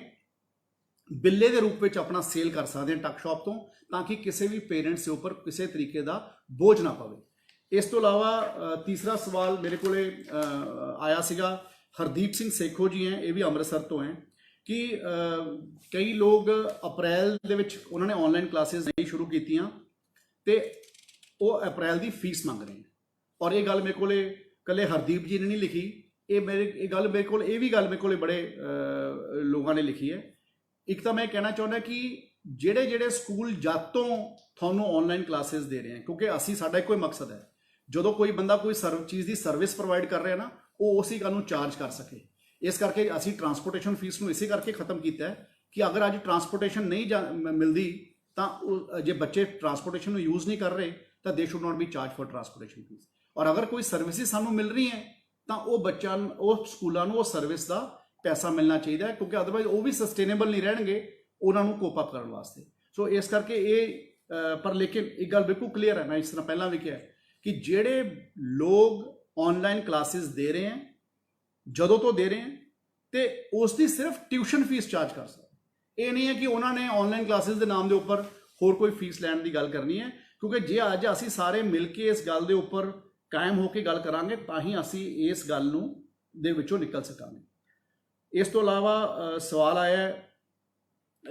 ਕੋਈ ਰਿਮਸੀ ਰਿਆਨ ਹੈ ਪਟਿਆਲੇ ਤੋਂ, ਜਿਸ ਤਰ੍ਹਾਂ ਇਹਨਾਂ ਨੇ ਕਿਹਾ, ਇਸ ਤਰ੍ਹਾਂ ਹੋਰ ਬਹੁਤ ਲੋਕਾਂ ਨੇ ਕਿਹਾ ਕਿ ਸਕੂਲਾਂ ਨੇ 2-2 ਮਹੀਨੇ ਦੀ ਫੀਸ ਐਡਵਾਂਸ 'ਚ ਲੈ ਲਈ ਸੀ। ਅੱਛਾ, ਹੁਣ ਜੇ ਕਿਸੇ ਨੇ ਕਰੋਨਾ ਮਹਾਮਾਰੀ ਤੋਂ ਪਹਿਲਾਂ ਕਿਸੇ ਨੇ ਜਨਵਰੀ 'ਚ ਫੀਸ ਦਿੱਤੀ ਹੋਈ ਹੈ, ਇਹ ਮਿਊਚੁਅਲੀ ਪੇਰੈਂਟਸ ਤੇ ਸਕੂਲ ਦੇ ਵਿੱਚ ਆਪਸ ਵਿੱਚ ਮਿਊਚੁਅਲ ਗੱਲ ਸੀਗੀ, ਤੇ ਜਾਂ ਮਿਊਚੁਅਲ ਪੇਰੈਂਟਸ ਦੇ ਵਿੱਚ ਆਪਸ ਦੇ ਵਿੱਚ ਮਿਊਚੁਅਲ ਗੱਲ ਸੀਗੀ। ਔਰ ਮੈਂ ਸਮਝਦਾ ਕਿ ਇਹ ਆਪਣੇ ਸਕੂਲਸ ਨਾਲ ਗੱਲ ਕਰਨ, ਕਿਉਂਕਿ ਇਹ ਸਕੂਲਸ ਨੂੰ ਵੀ ਪਤਾ ਹੈ ਕਿ ਬਾਕੀ ਇਲਾਕੇ ਵਿੱਚ ਕੀ ਆਰਡਰ ਆਇਆ ਹੋਇਆ, ਔਰ ਜੇ ਇਹਨਾਂ ਨੂੰ ਲੱਗਦਾ ਕਿ ਸਕੂਲ ਇਹਨਾਂ ਦੀ ਗੱਲ ਨਹੀਂ ਸੁਣਨ ਨੂੰ ਤਿਆਰ ਹੈਗਾ, ਤਾਂ ਮੈਂ ਇਹਨਾਂ ਨੂੰ ਕਹਿਣਾ ਚਾਹੁੰਦਾ ਕਿ ਆਪਣੇ ਡੀਓ ਦੇ ਲੈਵਲ ਤੇ ਆਪਣੀ ਆਨਲਾਈਨ ਕੰਪਲੇਂਟ ਕਰਨ, ਆਪਣੇ ਡੀਓ ਦੇ ਧਿਆਨ ਵਿੱਚ ਇਹ ਗੱਲ ਲੈ ਕੇ ਆਉਣ, ਔਰ ਜਿਨ੍ਹਾਂ ਦੇ ਨੰਬਰ, ਜਿਨ੍ਹਾਂ ਦੇ ਈਮੇਲ ਆਈਡੀ ਮੈਂ ਤੁਹਾਨੂੰ ਇਸ ਫੇਸਬੁੱਕ ਲਾਈਵ ਖਤਮ ਹੋਣ ਤੋਂ ਬਾਅਦ ਆਪਣੇ ਪਬਲਿਕ ਡੋਮੇਨ ਦੇ ਉੱਪਰ ਪਾਵਾਂਗਾ। ਔਰ ਮੇਰੀ ਕੋਸ਼ਿਸ਼ ਹੈ ਜੇ ਬਾਈ ਚਾਂਸ ਉਹਨਾਂ 'ਚੋਂ ਕੋਈ ਨੰਬਰ ਨਾ ਚੱਲਦਾ ਹੋਇਆ, ਤੁਹਾਨੂੰ ਲੱਗਿਆ, ਵੈਸੇ ਐਸੀ ਗੱਲ ਨਹੀਂ ਹੋਣੀ ਚਾਹੀਦੀ, ਪਰ ਮੈਂ ਤੁਹਾਨੂੰ ਇਹ ਗੱਲ ਦਾ ਵਾਅਦਾ ਕਰਦਾ ਜੇ ਨਾ ਚੱਲਦਾ ਹੋਵੇ ਜਾਂ ਕੋਈ ਤੁਹਾਨੂੰ ਲੱਗੇ ਕਿ ਕਿਤੇ ਗੱਲ ਹੈ, ਤਾਂ ਮੇਰਾ ਈਮੇਲ ਆਈਡੀ 24 ਘੰਟੇ ਖੁੱਲ੍ਹਾ ਹੈ, ਮੇਰਾ ਮੋਬਾਈਲ ਨੰਬਰ ਵੀ 24 ਘੰਟੇ ਖੁੱਲ੍ਹਾ, ਪਰ ਕਈ ਵਾਰ ਇੰਨਾ ਜ਼ਿਆਦਾ ਉਹ ਵੱਜ ਜਾਂਦਾ ਤੇ ਕਿਸੇ ਨੂੰ ਬਿਜ਼ੀ ਨਾ ਮਿਲੇ। ਇਸ ਕਰਕੇ ਮੈਂ ਕਹਿੰਦਾ ਤੁਸੀਂ ਆਪਣਾ vijayindersingla@gmail.com ਦੇ ਉੱਪਰ ਵੀ ਤੁਸੀਂ ਆਪਣੀ ਕੰਪਲੇਂਟ ਨੂੰ ਰਜਿਸਟਰ ਕਰਾ ਸਕਦੇ ਹੋ। ਇਸ ਤੋਂ ਇਲਾਵਾ ਇੱਕ ਹੁਣ ਜਲੰਧਰ ਤੋਂ ਅਨੂਪ ਗੌਤਮ ਜੀ ਨੇ ਇੱਕ ਮੈਨੂੰ ਸਵਾਲ ਲਿਖਿਆ ਹੈ। ਉਹ 'ਚ ਲਿਖਿਆ ਸੀ ਕਿ government should think about private schools also, ਕਿ ਪ੍ਰਾਈਵੇਟ ਸਕੂਲਾਂ ਨੇ ਵੀ ਟਰਾਂਸਪੋਰਟੇਸ਼ਨ ਵਾਸਤੇ ਲੋਨ ਲਿੱਤੇ ਹੁੰਦੇ ਹੈ, ਉਹਨਾਂ ਨੇ ਵੀ ਆਪਣੀ ਬੱਸਾਂ ਦਾ ਪ੍ਰੀਮੀਅਮ ਭਰਨਾ ਹੈ, ਉਹਨਾਂ ਨੇ ਵੀ ਆਪਣਾ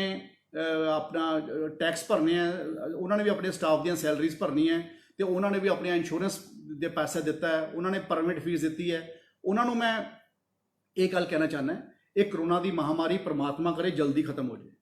ਔਰ ਆਪਾਂ ਸਾਰੇ ਵੀ ਆਪਣੇ ਘਰੇ ਬੈਠ ਕੇ ਸਭ ਤੋਂ ਪਹਿਲਾਂ ਨਹਾਉਣ ਤੋਂ ਬਾਅਦ ਸਵੇਰੇ ਉੱਠ ਕੇ ਇਹੀ ਅਰਦਾਸ ਕਰਦੇ ਹਾਂ ਆਪਾਂ ਸਾਰੇ ਸਵੇਰੇ ਕਿ ਪ੍ਰਮਾਤਮਾ ਕਰੇ ਸਾਨੂੰ ਇਸ ਕਰੋਨਾ ਦੀ ਮਹਾਮਾਰੀ ਤੋਂ ਬਾਹਰ ਕੱਢੋ, ਔਰ ਉਮੀਦ ਹੈ ਕਿ ਇਹ ਜਲਦੀ ਨਿਕਲ ਵੀ ਜਾਊਗੀ। ਔਰ ਤੁਹਾਨੂੰ ਸਾਰਿਆਂ ਨੇ ਦੇਖਿਆ ਹੈ, ਸਰਕਾਰ ਨੇ ਵੀ ਹੌਲੀ ਹੌਲੀ ਫੈਸਲੇ ਕਰਕੇ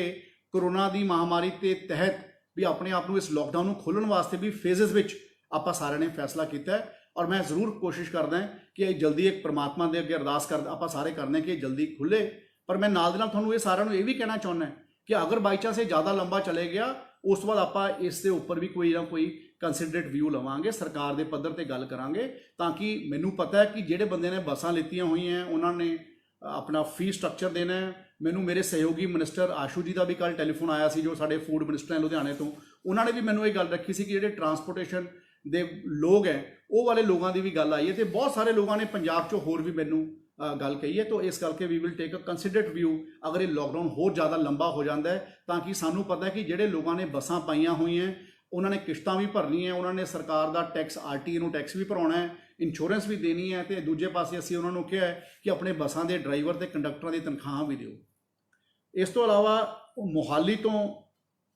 ਸਾਡੇ ਕੋਲ ਇੱਕ ਕੰਪਲੇਂਟ ਆਈ ਹੈ, ਇੱਕ ਕਿਸੇ ਰਜਨੀ ਬੇਦੀ ਨੇ ਲਿਖੀ ਹੈ, ਜਿਹਦੇ 'ਚ ਉਹਨਾਂ ਨੇ ਲਿਖਿਆ ਕਿ school is still sending messages of fee hike, ਕਿ ਈਵਨ ਫੀਸ ਹਾਈਕਸ, ਮਤਲਬ ਅਦਰ ਚਾਰजेस ਉਹਨਾਂ ਨੇ ਕਿਹਾ ਕਿ ਉਹ ਫੀ ਹਾਈਕ ਦੇ ਨਾਲ ਉਹਨਾਂ ਨੇ ਗੱਲ ਕੀਤੀ। ਮੈਂ ਬੀਬਾ ਤੁਹਾਨੂੰ ਇਹ ਕਹਿਣਾ ਚਾਹੁੰਦਾ, ਇਕੱਲੀ ਤੁਹਾਡੀ ਗੱਲ ਨਹੀਂ ਹੈ, ਇਹ ਗੱਲ ਵੀ ਬਹੁਤ ਜਗ੍ਹਾ ਤੋਂ ਆਈ ਹੈ, ਟਿਊਸ਼ਨ ਫੀਸ ਆਪਾਂ ਦੇਣੀ ਹੈ, ਤੇ ਟਿਊਸ਼ਨ ਫੀਸ ਤੋਂ ਇਲਾਵਾ ਜਿਹੜੇ ਲੋਕ, ਇਹ ਵੀ ਅਸੀਂ ਆਰਡਰ 'ਚ ਲਿਖਿਆ ਕਿ ਪਿਛਲੇ ਸਾਲ ਜੋ ਤੁਹਾਡੇ ਕੋਲੇ ਫੀ ਦੀ ਸਲਿੱਪ ਆਉਂਦੀ ਸੀ, ਉਹ 'ਚ ਜਿੰਨੀ ਟਿਊਸ਼ਨ ਫੀਸ ਲਿਖੀ ਹੈ, ਤੇ ਤੁਹਾਨੂੰ ਪਤਾ ਕਿ ਕਿੰਨੀ ਟਿਊਸ਼ਨ ਫੀਸ ਲਿਖੀ ਹੈ, ਤੇ ਉਹ ਤੁਸੀਂ ਦੇਖ ਸਕਦੇ ਹੋ। ਤੇ ਕਈ ਮੈਨੂੰ ਇਹ ਵੀ ਪਤਾ ਕਿ ਕਈ ਸ਼ਹਿਰਾਂ ਦੇ ਵਿੱਚ ਸਾਰੇ ਕੰਪੋਨੈਂਟ ਇਕੱਠੇ ਕੀਤੇ ਹੋਏ ਆ, ਉਹ ਇਕੱਠੇ ਕੰਪੋਨੈਂਟ ਕਰਨ ਦੀ ਆਪਾਂ ਨੂੰ ਸਭ ਨੂੰ ਪਤਾ ਹੁੰਦਾ ਕਿ ਕਿੱਥੇ ਟਿਊਸ਼ਨ ਫੀਸ ਦਾ ਕਿੰਨਾ ਕੰਪੋਨੈਂਟ ਹੈ ਤੇ ਦੂਜਾ ਕਿੰਨਾ ਹੈ। ਤੇ ਜੇ ਤੁਹਾਨੂੰ ਲੱਗੇ ਫਿਰ ਵੀ ਤਕਲੀਫ ਹੈ ਤਾਂ ਤੁਸੀਂ ਡੀਓ ਮੋਹਾਲੀ ਨਾਲ ਗੱਲ ਕਰ ਸਕਦੇ ਹੋ, ਉਹਨਾਂ ਦੇ ਈਮੇਲ ਦੇ ਉੱਪਰ ਮੇਲ ਲਿਖ ਸਕਦੇ ਹੋ, ਜਾਂ ਉਹਨਾਂ ਨੂੰ ਫੋਨ ਦੇ ਉੱਪਰ ਇਹ ਗੱਲ ਸ਼ੇਅਰ ਕਰ ਸਕਦੇ ਹੋ। ਇਸ ਤੋਂ ਇਲਾਵਾ ਅਗਲਾ ਸਵਾਲ ਆਇਆ ਹੈ ਕੌਨਿਕਾ ਚੌਹਾਨ ਜਲੰਧਰ ਤੋਂ, ਜਿਨ੍ਹਾਂ ਦਾ ਮੈਂ ਨੋਟ ਕੀਤਾ ਸੀਗਾ ਕਿ ਸਾਨੂੰ ਸੈਲਰੀਜ਼ ਨਹੀਂ ਮਿਲ ਰਹੀਆਂ, ਕਿ ਅਸੀਂ ਚਾਹੇ 100% ਆਪਣਾ ਸਕੂਲ ਨੂੰ ਦਿੰਦੇ ਹਾਂ, ਤੇ ਅਸੀਂ ਆਪਣੇ 100% ਦੇਣ ਤੋਂ ਇਲਾਵਾ ਚਾਹੇ ਉਹ ਜ਼ੂਮ ਐਪ ਦੇ ਥਰੂ ਦੇ ਰਹੇ ਹਾਂ, ਤੇ ਚਾਹੇ ਅਸੀਂ ਰਿਕਾਰਡਡ ਲੈਕਚਰਸ ਦੇ ਥਰੂ ਦੇ ਰਹੇ ਹਾਂ, ਤੇ ਪਰ ਸਾਨੂੰ ਸੈਲਰੀਜ਼ ਪੂਰੀਆਂ ਨਹੀਂ ਦਿੱਤੀਆਂ ਜਾ ਰਹੀਆਂ। ਦੇਖੋ, ਇਹ ਕਲੀਅਰ ਇਨਸਟਰਕਸ਼ਨਸ ਹੈ ਗਵਰਨਮੈਂਟ ਦੀਆਂ। ਤੁਸੀਂ ਕੁਝ ਲੋਕਾਂ ਨੇ ਮੈਨੂੰ ਵੀ ਲਿਖਿਆ, ਮੇਰੇ ਕੋਲ ਵੀ ਕੁਝ ਈਮੇਲਸ ਆਈਆਂ, ਔਰ ਮੈਂ ਸਾਰਿਆਂ ਦੀਆਂ ਕੋਸ਼ਿਸ਼ ਕੀਤੀਆਂ ਕਿ ਸਾਰੀਆਂ ਈਮੇਲਸ ਨੂੰ ਮੈਂ ਰਿਪਲਾਈ ਕਰਾਂ, ਔਰ ਕੱਲੀ ਈਮੇਲ ਦੇ ਉੱਪਰ ਮੈਂ ਜੋ ਉਹਦੇ ਉੱਪਰ ਬਣਦੀ ਕਾਰਵਾਈ ਹੈ ਆਪਣੇ ਮਹਿਕਮੇ ਨੂੰ ਭੇਜਾਂ, ਤੇ ਉਸ ਗੱਲ ਦੀ ਉਹ ਵੈਰੀਫਾਈ ਕਰਨ, ਗਰਾਊਂਡ ਤੋਂ ਰਿਪੋਰਟ ਲੈਣ, ਔਰ ਉਸ ਤੋਂ ਬਾਅਦ ਫਿਰ ਉਸ ਦੇ ਉੱਪਰ ਅਸੀਂ ਐਕਸ਼ਨ ਇਨੀਸ਼ੀਏਟ ਕਰੀਏ। ਮੇਰੀ ਬੇਨਤੀ ਵੀ ਇਹ ਹੈ ਕਿ ਕੋਈ ਪ੍ਰਾਈਵੇਟ ਸਕੂਲ ਕਿਸੇ ਵੀ ਟੀਚਰ ਨੂੰ ਲੇ ਆਫ ਨਹੀਂ ਕਰੂਗਾ, ਔਰ ਕਿਸੇ ਵੀ ਟੀਚਰ ਦੀ ਸੈਲਰੀ ਜਾਂ ਨਾਨ ਟੀਚਿੰਗ ਸਟਾਫ ਦੀ ਸੈਲਰੀ ਦੇ ਵਿੱਚ ਕਟੌਤੀ ਨਹੀਂ ਕਰੂਗਾ। ਇਹ ਲੋਕ ਵੀ ਕਰੋਨਾ ਦੀ ਮਹਾਮਾਰੀ ਦੇ ਵੇਲੇ ਉਨਾ ਹੀ ਤਕਲੀਫ 'ਚ ਹੈ ਜਿੰਨੇ ਆਪਾਂ ਸਾਰੇ ਲੋਕ ਹਾਂ। ਸੋ ਇਸ ਕਰਕੇ ਜਿਸ ਤਰ੍ਹਾਂ ਤੁਸੀਂ ਇਹ ਗੱਲ ਲਿਖੀ ਹੈ ਕਿ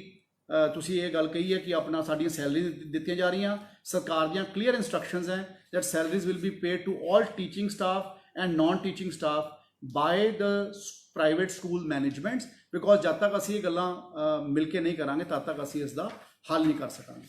ਫਤਿਹਗੜ੍ਹ ਸਾਹਿਬ ਤੋਂ ਇੱਕ ਸਾਥੀ ਹੈ ਅਮਲੋ ਤੋਂ ਵਿੱਕੀ ਗਿੱਲ ਜੀ, ਉਹਨਾਂ ਨੇ ਵੀ ਲਿਖਿਆ ਕਿ ਸਾਡੇ ਬਿਜ਼ਨੈਸਿਸ ਵੀ ਬੰਦ ਹੈ ਤੇ ਸਾਡੇ ਤੋਂ ਸਕੂਲਸ 2 ਮਹੀਨੇ ਦੀ ਫੀਸ ਮੰਗ ਰਹੇ ਆ ਅਪ੍ਰੈਲ ਤੇ ਮਈ ਦੀ, ਤੇ ਸਾਡੇ ਵਾਸਤੇ ਅਫੋਰਡੇਬਲ ਨਹੀਂ ਹੈ। ਮੈਂ ਪਹਿਲਾਂ ਵੀ ਕਿਹਾ ਕਿ ਜਦੋਂ ਤੋਂ ਸਰਵਿਸਿਜ਼ ਪ੍ਰੋਵਾਈਡ ਹੋ ਰਹੀਆਂ, ਜਦੋਂ ਤੋਂ ਸਾਨੂੰ ਆਨਲਾਈਨ ਐਜੂਕੇਸ਼ਨ ਪ੍ਰੋਵਾਈਡ ਸਾਡੇ ਬੱਚਿਆਂ ਨੂੰ ਸਕੂਲ ਨੇ ਕਰਨੀ ਸ਼ੁਰੂ ਕੀਤੀ ਹੈ, ਤੇ ਸਾਨੂੰ ਉਹ ਸਕੂਲ ਉਸ ਵਕਤ ਦੀ ਆਨਲਾਈਨ ਚਾਰजेस ਜਿਹੜੇ ਬੰਦੇ ਜਿਹੜੇ ਸਕੂਲ ਦੇ ਮੈਨੇਜਮੈਂਟਸ ਦੇ ਲੋਕ ਆਨਲਾਈਨ ਫੀਸ ਪੇ ਕਰ ਰਹੇ, ਆਨਲਾਈਨ ਪੜ੍ਹਾ ਰਹੇ ਹੈ, ਉਹ ਲੋਕ ਆਪਣੀ ਆਨਲਾਈਨ ਫੀਸ ਲੈ ਸਕਦੇ ਹੈ। ਔਰ ਮੈਨੂੰ ਪੂਰਾ ਵਿਸ਼ਵਾਸ ਹੈ ਕਿ ਇਹ ਗੱਲ ਆਉਣ ਵਾਲੇ ਦਿਨਾਂ 'ਚ ਫਿਰ ਕੰਪਲਾਈ ਹੋਊਗੀ, ਤਾਂ ਕਿ ਕੋਈ ਵੀ ਸਾਥੀ, ਕੋਈ ਵੀ ਬੱਚਾ ਸਾਡੇ ਪੰਜਾਬ ਦਾ ਇਸ ਕਰੋਨਾ ਦੀ ਮਹਾਮਾਰੀ ਕਰਕੇ ਸਕੂਲਾਂ ਦੇ ਵੱਲੋਂ ਤਕਲੀਫ ਵਿੱਚ ਨਾ ਆਵੇ। ਜਿੱਥੇ ਤੱਕ ਗੱਲ ਹੈਗੀ ਹੈ ਹੋਰ ਸਵਾਲਾਂ ਦੀ, ਬਹੁਤ ਸਾਰੇ ਸਵਾਲ ਹੈ। ਮੇਰੀ ਕੋਸ਼ਿਸ਼ ਇਹੀ ਹੈ ਕਿ ਆਪਣਾ ਆਪਾਂ ਸਾਰੇ ਮਿਲ ਕੇ ਇਹਨਾਂ ਨੂੰ ਆਨਸਰ ਕਰਾਂਗੇ। ਇੱਕ ਸਾਥੀ ਨੇ ਲਿਖਿਆ, ਨੀਰਜ ਗਰਗ ਹੈ, ਸਾਡੇ ਮੇਰੇ ਜ਼ਿਲ੍ਹੇ ਤੋਂ ਹੈ, ਸੰਗਰੂਰ ਤੋਂ, ਧੂਰੀ ਤੋਂ। ਇਹਨਾਂ ਨੇ ਇਹ ਗੱਲ ਲਿਖੀ ਹੈ ਕਿ ਕਈ ਸਕੂਲਾਂ ਨੇ ਆਪਣੀਆਂ 12 ਇੰਸਟਾਲਮੈਂਟਸ ਦੇ ਵਿੱਚ ਐਡਮਿਸ਼ਨ ਫੀਸ ਨੂੰ ਡਿਵਾਈਡ ਕਰਤਾ ਹੈ। ਦੇਖੋ, ਮੈਂ ਇਹਦੇ 'ਚ ਇਹ ਕਹਿਣਾ ਚਾਹੁੰਦਾ, ਜਿੰਨੀ ਦੇਰ ਸਾਡੇ ਸਕੂਲਸ ਨਹੀਂ ਖੁੱਲ੍ਹਦੇ, ਜਿੰਨੀ ਦੇਰ ਸਾਡੇ ਸਕੂਲਸ ਬੰਦ ਹੈ, ਉਨੀ ਦੇਰ ਸਕੂਲਸ ਬੰਦ ਹੈ ਤੇ ਉਹਨਾਂ ਨੂੰ ਲੋਕਡਾਊਨ ਪੀਰੀਅਡ ਮੰਨਿਆ ਜਾਊਗਾ। ਔਰ ਜਦੋਂ ਸਕੂਲ ਖੁੱਲ੍ਹ ਜਾਣਗੇ ਉਸ ਤੋਂ ਬਾਅਦ ਜਿਹੜਾ ਰਿਮੇਨਿੰਗ ਪੀਰੀਅਡ ਹੈ ਉਸ ਦੇ ਵਿੱਚ ਤੁਸੀਂ ਆਪਣੇ ਓਨੇ ਰੈਸ਼ਨਲ ਦੇ ਹਿਸਾਬ ਨਾਲ ਤੁਸੀਂ ਆਪਣੀ ਐਡਮਿਸ਼ਨ ਫੀਸ ਨੂੰ ਚਾਰਜ ਕਰ ਸਕਦੇ ਹੋ ਜਦੋਂ ਬੱਚੇ ਸਾਡੇ ਸਕੂਲ 'ਚ ਜਾਣ ਲੱਗ ਜਾਣਗੇ। ਇਹਦਾ ਮਤਲਬ ਇਹ ਹੋਇਆ ਕਿ ਜੇ ਸਕੂਲ 3 ਮਹੀਨਿਆਂ ਬਾਅਦ ਖੁੱਲ੍ਹਦੇ ਹੈ ਤੇ 9 ਮਹੀਨੇ ਰਹਿ ਜਾਂਦੇ ਹੈ, ਤੇ 9 ਮਹੀਨਿਆਂ ਦੇ ਹਿਸਾਬ ਨਾਲ ਜਿੰਨੀ ਐਡਮਿਸ਼ਨ ਫੀਸ ਬਣਦੀ ਹੈ ਉਨੀ ਹੀ ਐਡਮਿਸ਼ਨ ਫੀਸ ਪੇ ਕਰਨ ਦੀ ਜ਼ਰੂਰਤ ਹੈ, ਕਿਉਂਕਿ ਅਦਰਵਾਈਜ਼ ਤਾਂ ਇਹ ਬੜਾ ਡਿਫਿਕਲਟ ਗੱਲ ਹੋ ਜੂਗੀ ਜੇ ਆਪਾਂ 9 ਮਹੀਨਿਆਂ ਦੇ ਵਿੱਚ ਹੀ 12 ਮਹੀਨਿਆਂ ਦੀ ਫੀਸ ਨੂੰ ਕਰਤਾ ਤੇ ਫਿਰ ਤਾਂ ਕੋਈ ਰਿਲੀਫ ਹੀ ਨਾ ਮਿਲਿਆ। ਤੋ ਇਸ ਕਰਕੇ ਕਲੀਅਰ ਇੰਸਟਰਕਸ਼ਨਸ ਇਹ ਅਸੀਂ ਦਿੱਤੀਆਂ ਔਰ ਮੈਨੂੰ ਪੂਰਾ ਵਿਸ਼ਵਾਸ ਹੈ ਜਿਸ ਤਰ੍ਹਾਂ ਨੀਰਜ ਜੀ ਨੇ ਕਿਹਾ, ਇਸ ਤਰ੍ਹਾਂ ਹੋਰ ਬਹੁਤ ਸਾਰੇ ਸਾਥੀਆਂ ਨੇ ਕਿਹਾ, ਔਰ ਆਪਾਂ ਇਸ ਗੱਲ ਕਰਨ ਤੋਂ ਬਾਅਦ ਇਹਨੂੰ ਪੂਰਾ ਕਰਾਂਗੇ। ਇਸੇ ਤਰੀਕੇ ਨਾਲ ਮੋਹਾਲੀ ਤੋਂ ਸਮਰਾ ਜੀ ਨੇ ਇੱਕ ਗੱਲ ਲਿਖੀ ਹੈ, ਉਹਦੇ 'ਚ ਉਹਨਾਂ ਨੇ ਕਿਹਾ ਕਿ subjects are through online classes only 2 subjects are taught,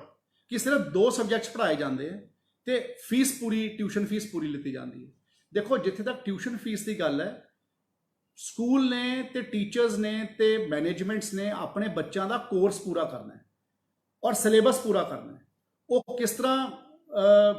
ਪੂਰਾ ਹੋਣਾ ਹੈ ਇਹ ਸਕੂਲਾਂ ਨੇ ਦੇਖਣਾ। ਆਪਾਂ ਸਭ ਨੂੰ ਪਤਾ ਹੈ ਕਿ ਆਪਾਂ ਵੀ ਕਦੇ ਕੋਈ ਇਹ ਗੱਲ ਨੂੰ ਸੋਚਿਆ ਨਹੀਂ ਸੀ ਕਿ ਕਰੋਨਾ ਦੀ ਮਹਾਮਾਰੀ ਕਰਕੇ ਸਕੂਲ ਬੰਦ ਹੋ ਜਾਣਗੇ, ਔਰ ਜੇ ਸਕੂਲ ਬੰਦ ਹੋ ਗਏ ਤੇ ਜੇ ਸਾਡੇ ਕੋਲੇ ਕੋਈ ਸਮਾਂ ਬਚਿਆ ਹੈ, ਜਿਹੜਾ ਸਮਾਂ ਬਚਿਆ ਹੈ ਉਸ ਦੇ ਵਿੱਚ ਹੀ ਲੋਕ ਆਪਣੇ ਬੱਚਿਆਂ ਨੂੰ ਪੜ੍ਹਾਉਣਗੇ ਤੇ ਪੜ੍ਹਾ ਕੇ ਆਪਣੇ ਬੱਚਿਆਂ ਦਾ ਕੋਰਸ ਪੂਰਾ ਕਰਨਗੇ, ਤਾਂ ਹੀ ਸਾਡੇ ਬੱਚੇ ਅਗਲੀ ਕਲਾਸਾਂ ਜਾਣਗੇ।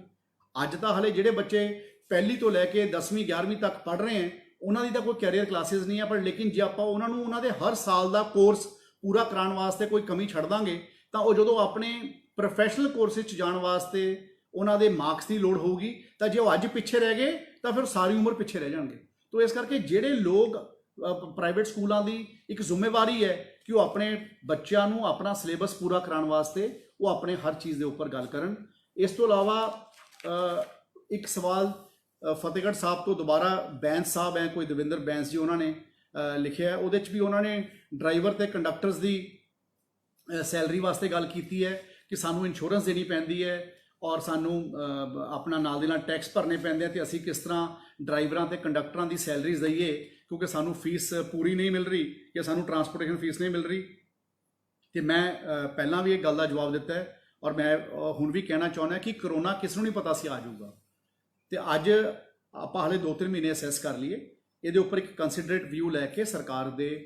ਕੋਲ ਰੱਖਾਂਗੇ। ਅਸੀਂ ਉਹ ਲੋਕਾਂ ਨੂੰ ਵੀ ਕੋਈ ਜ਼ਿਆਦਾ ਤੰਗ ਨਹੀਂ ਕਰਨਾ ਚਾਹੁੰਦੇ, ਪਰ ਮੈਨੂੰ ਪਤਾ ਹੈ ਕਿ ਹਰ ਪ੍ਰਾਈਵੇਟ ਸਕੂਲ ਦਾ ਆਪਣੇ ਮੈਨੇਜਮੈਂਟ ਦੇ ਨਾਲ ਕੋਈ ਵੀ ਆਪਣੇ ਚੰਗੇ ਡਰਾਈਵਰ ਨੂੰ ਤੇ ਚੰਗੇ ਕੰਡਕਟਰ ਨੂੰ ਛੱਡਣਾ ਨਹੀਂ ਚਾਹੁੰਦਾ। ਹਰ ਸਾਥੀ ਨੂੰ ਆਪਣੇ ਬੰਦਿਆਂ ਦੀ ਲੋੜ ਹੈ। ਔਰ ਦੂਜੇ ਪਾਸੇ ਮੈਂ ਇਹ ਵੀ ਅੰਡਰਸਟੈਂਡ ਕਰਦਾ ਕਿ ਜਿਹੜਾ ਕੋਈ ਪ੍ਰਾਈਵੇਟ ਟਰਾਂਸਪੋਰਟਰ ਹੈ ਔਰ ਉਹ ਆਪਣੀ ਪ੍ਰਾਈਵੇਟ ਟਰਾਂਸਪੋਰਟ ਸਕੂਲ ਨੂੰ ਦੇ ਰਿਹਾ ਬੱਚਿਆਂ ਦੀ ਢੋਆ ਢੁਆਈ ਵਾਸਤੇ, ਉਹ ਪ੍ਰਾਈਵੇਟ ਟਰਾਂਸਪੋਰਟਰ ਨੂੰ ਵੀ ਸਸਟੇਨ ਕਰਨ ਦੀ ਲੋੜ ਹੈ। ਇਸ ਕਰਕੇ ਮੈਂ ਕਿਹਾ ਕਿ ਜੇ ਮੈਂ ਪ੍ਰਾਈਵੇਟ ਟਰਾਂਸਪੋਰਟਰ ਜਿਹੜੇ ਟਰਾਂਸਪੋਰਟਰਸ ਹੈ ਸੈਪਰੇਟਲੀ ਤੇ ਉਹ ਗੱਲ ਕਰ ਰਹੇ ਤਾਂ ਅਸੀਂ ਇੱਕ ਵਾਰ ਇਹ ਦੇਖਦੇ ਹਾਂ ਕਿ ਕਰੋਨਾ ਕਦੋਂ ਖਤਮ ਹੁੰਦਾ ਹੈ। ਉਸ ਤੋਂ ਬਾਅਦ ਇਹਨੂੰ ਸਰਕਾਰ ਦੇ ਪੱਧਰ ਤੇ ਇੱਕ ਕੰਸੀਡਰਡ ਵਿਊ ਵਾਸਤੇ ਰੱਖਾਂਗੇ। ਜੇ ਕੋਈ ਜ਼ਿਆਦਾ ਲੰਬਾ ਚੱਲ ਜਾਂਦਾ ਹੈ, ਤੁਹਾਨੂੰ ਸਾਰਿਆਂ ਨੂੰ ਇਹ ਵੀ ਪਤਾ ਹੈ ਕਿ 2-3 ਸਾਲਾਂ ਬਾਅਦ ਬਹੁਤ ਚੰਗੇ ਬਜਟ ਪੰਜਾਬ ਸਰਕਾਰ ਨੇ ਪੇਸ਼ ਕੀਤਾ ਸੀਗਾ। ਸਾਡੇ ਕੋਲ ਵੀ ਇਨੀਸ਼ੀਅਲੀ ਜਦੋਂ ਪਿਛਲੀ ਸਰਕਾਰ ਤੋਂ ਬਾਅਦ ਕਾਂਗਰਸ ਪਾਰਟੀ ਦੀ ਸਰਕਾਰ ਆਈ, ਕੈਪਟਨ ਅਮਰਿੰਦਰ ਸਿੰਘ ਜੀ ਨੇ ਸੂਬੇ ਦੀ ਵਾਗਡੋਰ ਸੰਭਾਲੀ, ਉਸ ਵੇਲੇ ਫਾਈਨੈਂਸ਼ੀਅਲ ਹਾਲਤ ਵੀ ਬਹੁਤ ਜ਼ਿਆਦਾ ਚੰਗੀ ਨਹੀਂ ਸੀ ਤੇ ਅਸੀਂ ਵੀ ਪਿਛਲੇ 2-3 ਸਾਲ ਦੇ ਵਿੱਚ ਉਸ ਨੂੰ ਠੀਕ ਕਰਤਾ ਸੀ ਔਰ ਇਸ ਵਾਰ ਬਹੁਤ ਸੋਹਣਾ ਬਜਟ ਫਾਈਨੈਂਸ ਡਿਪਾਰਟਮੈਂਟ ਨੇ ਸਾਡੇ ਸਰਕਾਰ ਨੇ ਪੇਸ਼ ਕੀਤਾ ਸੀ ਔਰ ਪੰਜਾਬ ਦੇ ਲੋਕਾਂ ਦੇ ਹਿੱਤ ਵਾਸਤੇ ਕੀਤਾ ਸੀ। So looking at that, looking at ਕਿ ਅੱਜ ਕੋਈ ਟੈਕਸ ਆਣਾ ਬੰਦ ਹੋ ਗਿਆ, ਹਰ ਜਗ੍ਹਾ ਦੇ ਉੱਪਰ GST ਆਣਾ ਬੰਦ ਹੋ ਗਿਆ, ਹਰ ਚੀਜ਼ ਦੀ ਸੇਲਸ ਬੰਦ ਹੋ ਗਈਆਂ, ਸਰਕਾਰ ਦੀ ਆਮਦਨ ਬੰਦ ਹੋ ਗਈ, ਹਰ ਚੀਜ਼ ਨੂੰ ਨੈਟ ਇੰਪੈਕਟ ਇਫੈਕਟ ਹੋ ਰਿਹਾ ਹੈ। ਉਹ ਸਾਰੀਆਂ ਗੱਲਾਂ ਨੂੰ ਦੇਖਦੇ ਹੋਏ ਕੀ ਫਾਈਨੈਂਸ਼ੀਅਲ ਪੋਜੀਸ਼ਨ ਬਣਦੀ ਹੈ ਉਸ ਨੂੰ ਗੱਲ ਦੇ ਸੋਚਦੇ ਹੋਏ ਆਪਾਂ ਇਸ ਦੇ ਉੱਪਰ ਫੈਸਲਾ ਕਰਾਂਗੇ।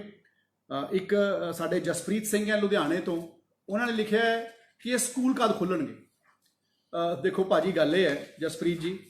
ਇਹ ਮੈਨੂੰ ਬਹੁਤ ਸਾਰੇ ਬੱਚੇ, ਮੈਂ ਕੱਲ ਵੀ ਸੰਗਰੂਰ ਸੀਗਾ ਤੇ ਉਸ ਤੋਂ 2 ਦਿਨ ਪਹਿਲਾਂ ਵੀ ਮੈਂ ਸੰਗਰੂਰ ਦੇ ਵਿੱਚ ਸੀਗਾ, ਬਹੁਤ ਸਾਰੇ ਬੱਚੇ ਮੈਨੂੰ ਇਹ ਪੁੱਛ ਲੈਂਦੇ ਹੈ ਕਿ ਜੀ ਸਰ ਅੰਕਲ ਸਕੂਲ ਖੁਲਵਾ ਦਿਓ। ਬੱਚੇ ਕਹਿ ਦਿੰਦੇ ਆ ਕਿ ਸਰ ਸਕੂਲ ਕਦ ਖੁੱਲੂਗਾ। ਮੈਂ ਤਾਂ ਆਪ ਚਾਹੁੰਦਾ ਜਲਦੀ ਖੁੱਲੇ, ਪਰ ਲੇਕਿਨ ਤੁਹਾਨੂੰ ਪਤਾ ਕਿ ਇਹ ਜਿਹੜਾ ਸਕੂਲ ਖੁੱਲਣ ਦਾ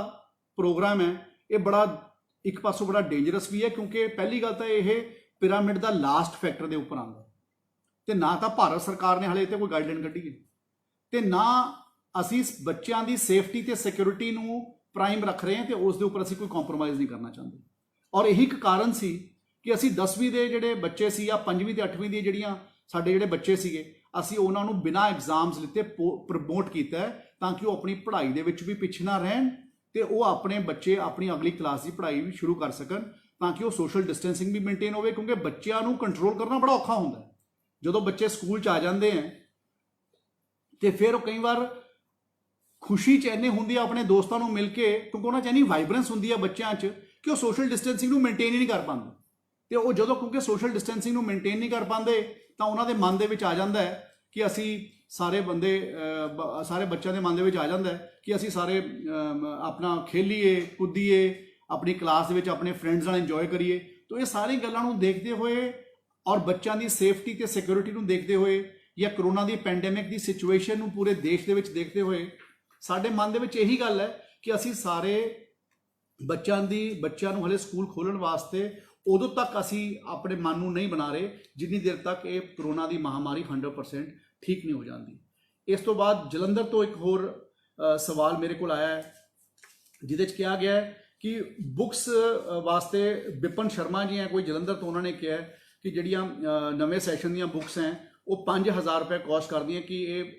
ਪੈਂਡੇਮਿਕ ਮਾਹੌਲ ਦੇ ਵਿੱਚ ਬੜੀ ਇਰੈਲੇਵੈਂਟ ਜੀ ਗੱਲ ਹੈ। ਬਿਲਕੁਲ ਠੀਕ ਹੈ, ਮੈਂ ਤੁਹਾਨੂੰ ਪਹਿਲਾਂ ਕਹਿ ਕੇ ਚੁੱਕੇ ਹਾਂ ਕਿ ਸਰਕਾਰ ਦਾ ਕਲੀਅਰ ਆਰਡਰ ਹੈ, ਪਹਿਲਾਂ ਤੋਂ ਵੀ ਆਇਆ ਹੋਇਆ, ਅਸੀਂ ਦੁਬਾਰਾ ਵੀ 6 ਜਾਂ 7 ਅਪ੍ਰੈਲ ਨੂੰ ਦੁਬਾਰਾ ਆਰਡਰ ਕੱਢਿਆ ਸੀ ਜਿਸ 'ਚ ਅਸੀਂ ਕਿਹਾ ਕਿ ਕੋਈ ਸਕੂਲ ਕਿਸੇ ਪੇਰੈਂਟਸ ਨੂੰ ਫੋਰਸ ਨਹੀਂ ਕਰ ਸਕਦਾ ਕਿ ਜਿਹੜੀਆਂ ਕਿਤਾਬਾਂ ਉਹ ਸਾਡੇ ਸਕੂਲ 'ਚੋਂ ਖਰੀਦਣੀਆਂ। ਸਾਰੇ ਸਕੂਲਾਂ ਦੀਆਂ ਵੈਬਸਾਈਟ ਦੇ ਉੱਪਰ ਹਰ ਕਲਾਸ ਦੀਆਂ ਕਿਤਾਬਾਂ ਨੂੰ ਡਿਸਪਲੇ ਕੀਤਾ ਗਿਆ ਔਰ ਉਹਨਾਂ ਦੇ ਰਾਹੀਂ ਹੀ ਤੁਸੀਂ ਆਪਣਾ ਬੱਚਿਆਂ ਨੇ ਸਕੂਲਾਂ ਦੇ ਆਪਣੇ ਬੁੱਕਸ ਨੂੰ ਬਾਏ ਕਰਨਾ ਹੈ, ਚਾਹੇ ਉਹ ਪ੍ਰਾਈਵੇਟ ਦੁਕਾਨਾਂ ਤੋਂ ਜਾ ਕੇ ਬਾਏ ਕਰੋ, ਚਾਹੇ ਬਾਜ਼ਾਰ 'ਚੋਂ ਬਾਏ ਕਰੋ ਤੇ ਚਾਹੇ ਸਕੂਲ ਦੀ ਟੱਕ ਸ਼ਾਪ 'ਚੋਂ ਬਾਏ ਕਰੋ, ਜਿੱਥੋਂ ਸਸਤੀਆਂ ਮਿਲਦੀਆਂ ਉੱਥੋਂ ਲੈ ਲਓ।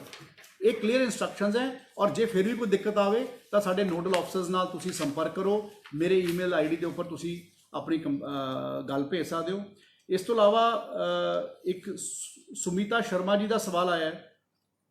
ਜਿਹਦੇ 'ਚ ਉਹਨਾਂ ਨੇ ਕਿਹਾ ਕਿ ਸਾਡੇ ਸਕੂਲ ਦੇ ਵਿੱਚ ਪਿਛਲੇ ਸਾਲ 'ਚ ਅਸੀਂ ਬੱਚੇ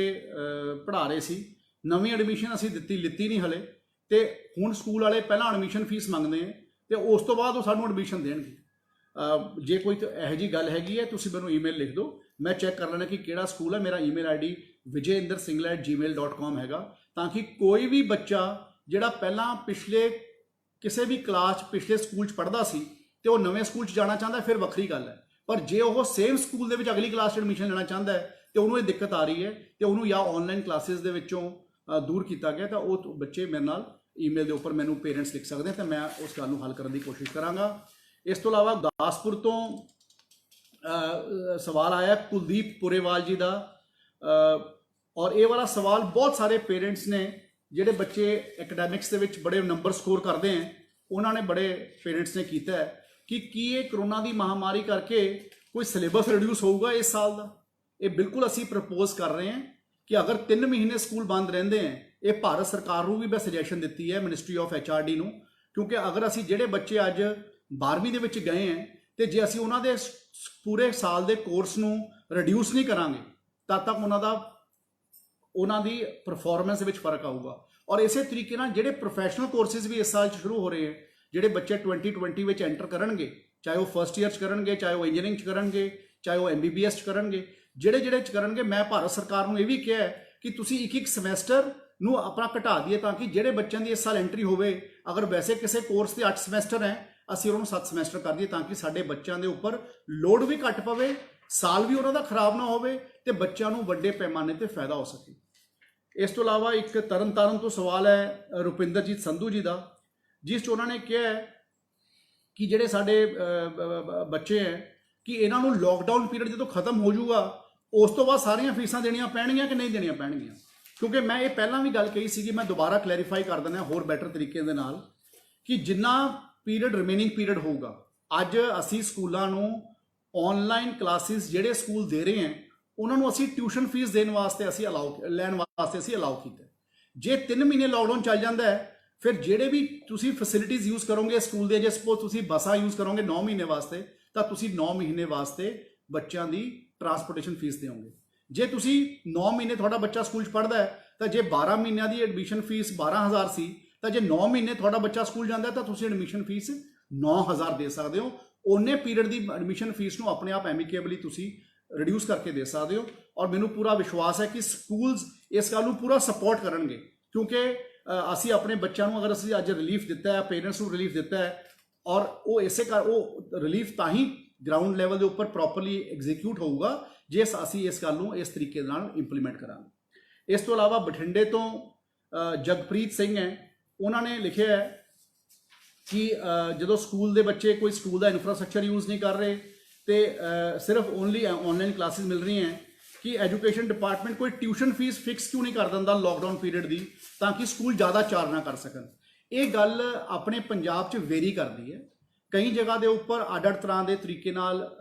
ਫੀਸ ਲਿੱਤੀ ਜਾਂਦੀ ਹੈ, ਔਰ ਸਾਨੂੰ ਪਿਛਲੇ ਸਾਲ ਦੀ ਪੇ ਸਲਿੱਪ ਪਤਾ ਹੁੰਦਾ ਹੈ ਕਿ ਟਿਊਸ਼ਨ ਫੀਸ ਕਿੰਨੀ ਸੀਗੀ, ਕਿਉਂਕਿ ਪਹਿਲਾਂ ਜਦੋਂ ਪਿਛਲੇ ਸਾਲ ਅਸੀਂ, ਔਰ ਇਹ ਵੀ ਗੱਲ ਮੈਂ ਬਿਲਕੁਲ ਪਬਲਿਕ ਡੋਮੇਨ ਦੇ ਵਿੱਚ ਕਲੀਅਰਲੀ ਕਹਿਣਾ ਚਾਹੁੰਦਾ ਹਾਂ, ਪਿਛਲੇ ਸਾਲ ਦੀ ਫੀਸ ਤੇ ਇਸ ਸਾਲ ਦੀ ਫੀਸ ਦੇ ਵਿੱਚ ਜਿਹੜੀ ਐਨਹਾਂਸਮੈਂਟ ਕਲੌਜ਼ ਹੁੰਦੀ ਸੀ, ਅਸੀਂ ਸਰਕਾਰ ਵੱਲੋਂ ਇਹ ਵੀ ਆਰਡਰ ਕੀਤਾ ਹੈ ਕਿ ਇਸ ਵਾਰ ਕੋਈ ਵੀ ਐਨਹਾਂਸਮੈਂਟ ਚਾਰਜ ਨਹੀਂ ਕਰੂਗਾ। ਪਿਛਲੇ ਸਾਲ ਦੀ ਜੋ ਫੀਸ ਸਟਰਕਚਰ ਹੈ, ਜੇ ਸਪੋਜ਼ ਪਿਛਲੇ ਸਾਲ ਤੁਸੀਂ ਫੀਸ ਦਿੰਦੇ ਸੀਗੇ, ਟਿਊਸ਼ਨ ਫੀਸ ਤੁਸੀਂ 2,000 ਦਿੰਦੇ ਸੀ ਤੇ ਤੁਸੀਂ 1,000 ਕੰਪਿਊਟਰ ਫੀਸ ਦਿੰਦੇ ਸੀ ਤੇ 1,000 ਤੁਸੀਂ ਕਿਸੇ ਹੋਰ ਚੀਜ਼ ਦੀ ਫੀਸ ਦਿੰਦੇ ਸੀ, ਉਹ ਸਾਰੀਆਂ ਫੀਸਾਂ ਦੇ ਜਿਹੜੇ ਪਿਛਲੇ ਸਾਲ ਦੇ ਅੱਡ-ਅੱਡ ਕੰਪੋਨੈਂਟਸ ਹੈ, ਉਹ ਜਿਹੜਾ ਟਿਊਸ਼ਨ ਫੀਸ ਦਾ ਕੰਪੋਨੈਂਟ ਇਸ ਵਾਰ ਸਿਰਫ ਟਿਊਸ਼ਨ ਫੀਸ ਦਾ ਕੰਪੋਨੈਂਟ ਦੇਣਾ ਹੈ, ਔਰ ਸਿਰਫ ਉਹ ਸਕੂਲਾਂ ਨੂੰ ਦੇਣਾ ਜਿਹੜੇ ਸਕੂਲ ਆਨਲਾਈਨ ਕਲਾਸਿਸ ਪੜ੍ਹਾ ਰਹੇ ਨੇ। ਇਸ ਤੋਂ ਇਲਾਵਾ ਸਾਡੇ ਕਿਸੇ ਨੇ ਮੈਨੂੰ ਲਿਖਿਆ ਫਿਰੋਜ਼ਪੁਰ ਤੋਂ ਰਾਜਨ ਜੀ ਨੇ, ਔਰ ਕਿ ਸਾਡਾ ਅਗਰ ਇੰਟਰਨੈਟ ਦਾ ਪੈਕ ਖਤਮ ਹੋ ਜਾਊਗਾ ਤਾਂ ਫਿਰ ਅਸੀਂ ਕੀ ਕਰ ਸਕਦੇ ਹਾਂ। ਦੇਖੋ, ਮੈਨੂੰ ਵੀ ਪਤਾ ਹੈ ਕਿ ਕਰੋਨਾ ਦੀ ਮਹਾਮਾਰੀ ਕਰਕੇ ਅਸੀਂ ਵੀ ਸਰਕਾਰੀ ਸਕੂਲਾਂ 'ਚ ਬਹੁਤ ਤਰੀਕਿਆਂ ਦੇ ਨਾਲ ਅਸੀਂ ਆਨਲਾਈਨ ਐਜੂਕੇਸ਼ਨ ਚਾਲੂ ਕੀਤੀ ਹੈ, ਚਾਹੇ ਉਹ WhatsApp ਦੇ ਰਾਹੀਂ ਅਸੀਂ ਚਾਲੂ ਕੀਤੀ ਹੈ, ਚਾਹੇ ਅਸੀਂ ਆਪਣਾ ਵੈਬ ਪੋਰਟਲ ਦੇ ਰਾਹੀਂ ਚਾਲੂ ਕੀਤੀ ਹੈ, ਚਾਹੇ ਅਸੀਂ ਇਹਨਾਂ ਦੇ ਚੈਨਲਸ ਲੈ ਰਹੇ ਹਾਂ, ਆਪਣਾ ਦੂਰਦਰਸ਼ਨ ਦੇ ਚੈਨਲਸ ਲੈਤੇ ਹੈ, ਅਸੀਂ ਹੋਰ ਵੀ ਉਹਨਾਂ ਦੇ ਚੈਨਲਸ ਲੈ ਰਹੇ ਚਾਹੇ ਉਹਦੇ ਰਾਹੀਂ ਚਾਲੂ ਕੀਤੀ ਹੈ। ਅਸੀਂ ਵੀ ਬਹੁਤ ਪਲੇਟਫਾਰਮਸ ਦੇ ਉੱਪਰ ਆਨਲਾਈਨ ਐਜੂਕੇਸ਼ਨ ਚਾਲੂ ਕੀਤੀ ਹੈ, ਔਰ ਮੈਂ ਹਰ ਬੰਦੇ ਨੇ ਆਪਣੀ ਕੋਸ਼ਿਸ਼ ਕੀਤੀ ਹੈ ਕਿ ਅਸੀਂ ਉਹਨੂੰ ਚਾਲੂ ਕਰਕੇ ਰੱਖੀਏ, ਔਰ ਅਸੀਂ ਸਾਡੀ ਕੋਸ਼ਿਸ਼ ਕਰ ਰਹੇ ਹਾਂ ਕਿ ਅਸੀਂ ਆਪਣਾ ਲੋਕਾਂ ਨੂੰ ਬਰਡਨ ਵੀ ਨਾ ਕਰੀਏ। ਔਰ ਜਿੱਥੇ ਤੱਕ ਇੰਟਰਨੈਟ ਪੈਕ ਦੀ ਤੁਸੀਂ ਗੱਲ ਕੀਤੀ ਸੀ, ਮੈਂ ਤੁਹਾਡਾ ਐਗਜ਼ੈਕਟ ਵਰਡ ਦੇਖਣਾ ਚਾਹੁੰਦਾ ਸੀ। ਇਹ ਅਸੀਂ, ਕਿਉਂਕਿ ਜਿਹੜਾ ਇੰਟਰਨੈਟ ਦੀ ਗੱਲ ਹੈ ਉਹਨੂੰ ਪੰਜਾਬ ਸਰਕਾਰ ਫ੍ਰੀ ਨਹੀਂ ਕਰ ਸਕਦੀ, ਇਹ ਭਾਰਤ ਸਰਕਾਰ ਦਾ ਇੱਕ ਅਦਾਰਾ ਹੈ BBNL, ਕਿਉਂਕਿ ਜਿਹੜਾ ਕਮਿਊਨੀਕੇਸ਼ਨ ਡਿਪਾਰਟਮੈਂਟ ਹੈ ਇਹ ਗਵਰਨਮੈਂਟ ਆਫ ਇੰਡੀਆ ਦੇ ਇੱਕ ਕੰਕਰੈਂਟ ਲਿਸਟ 'ਚ ਨਹੀਂ ਆਉਂਦਾ, ਇਹ ਸੈਂਟਰਲ ਲਿਸਟ ਦੇ ਵਿੱਚ ਆਉਂਦਾ ਤੇ ਇੱਕ ਸੈਂਟਰਲ ਗਵਰਨਮੈਂਟ ਹੀ ਇਸ ਦੇ ਉੱਪਰ ਗਾਈਡਲਾਈਨ ਬਣਾਉਂਦੀ ਹੈ ਤੇ ਭਾਰਤ ਸਰਕਾਰ ਦਾ ਇੱਕ BBNL ਡਿਪਾਰਟਮੈਂਟ ਹੈ। ਅਸੀਂ ਉਸ ਦਿਨ ਵੀ ਮੇਰੀ ਰਵੀ ਸ਼ੰਕਰ ਪ੍ਰਸਾਦ ਜੀ ਨਾਲ ਵੀਡੀਓ ਕਾਨਫਰੰਸਿੰਗ ਸੀਗੀ, ਜਿਹੜੇ ਕਿ ਗਵਰਨਮੈਂਟ ਆਫ ਇੰਡੀਆ ਦੇ IT ਤੇ ਕਮਿਊਨੀਕੇਸ਼ਨ ਦੇ ਮਿਨਿਸਟਰ ਹੈ, ਉਹਨਾਂ ਨੂੰ ਵੀ ਮੈਂ ਗੱਲ ਰੱਖੀ ਸੀ ਤੇ ਨਾਲ ਦੀ ਨਾਲ ਰਮੇਸ਼ ਪੋਖਰੀਆਲ ਸਾਹਿਬ ਜੋ ਸਾਡੇ HRD ਮਿਨਿਸਟਰ ਹੈ ਉਹਨਾਂ ਨੂੰ ਵੀ ਗੱਲ ਰੱਖੀ ਸੀ, ਔਰ ਰਾਦਰ ਮੈਂ ਇਕੱਲੇ ਨਹੀਂ ਰੱਖੀ, ਬਾਕੀ ਸਟੇਟਸ ਦੇ ਐਜੂਕੇਸ਼ਨ ਮਿਨਿਸਟਰਸ ਨੇ ਵੀ ਇਹ ਗੱਲ ਨੂੰ ਰੱਖਿਆ ਸੀ ਕਿ ਅਸੀਂ ਸਾਰੇ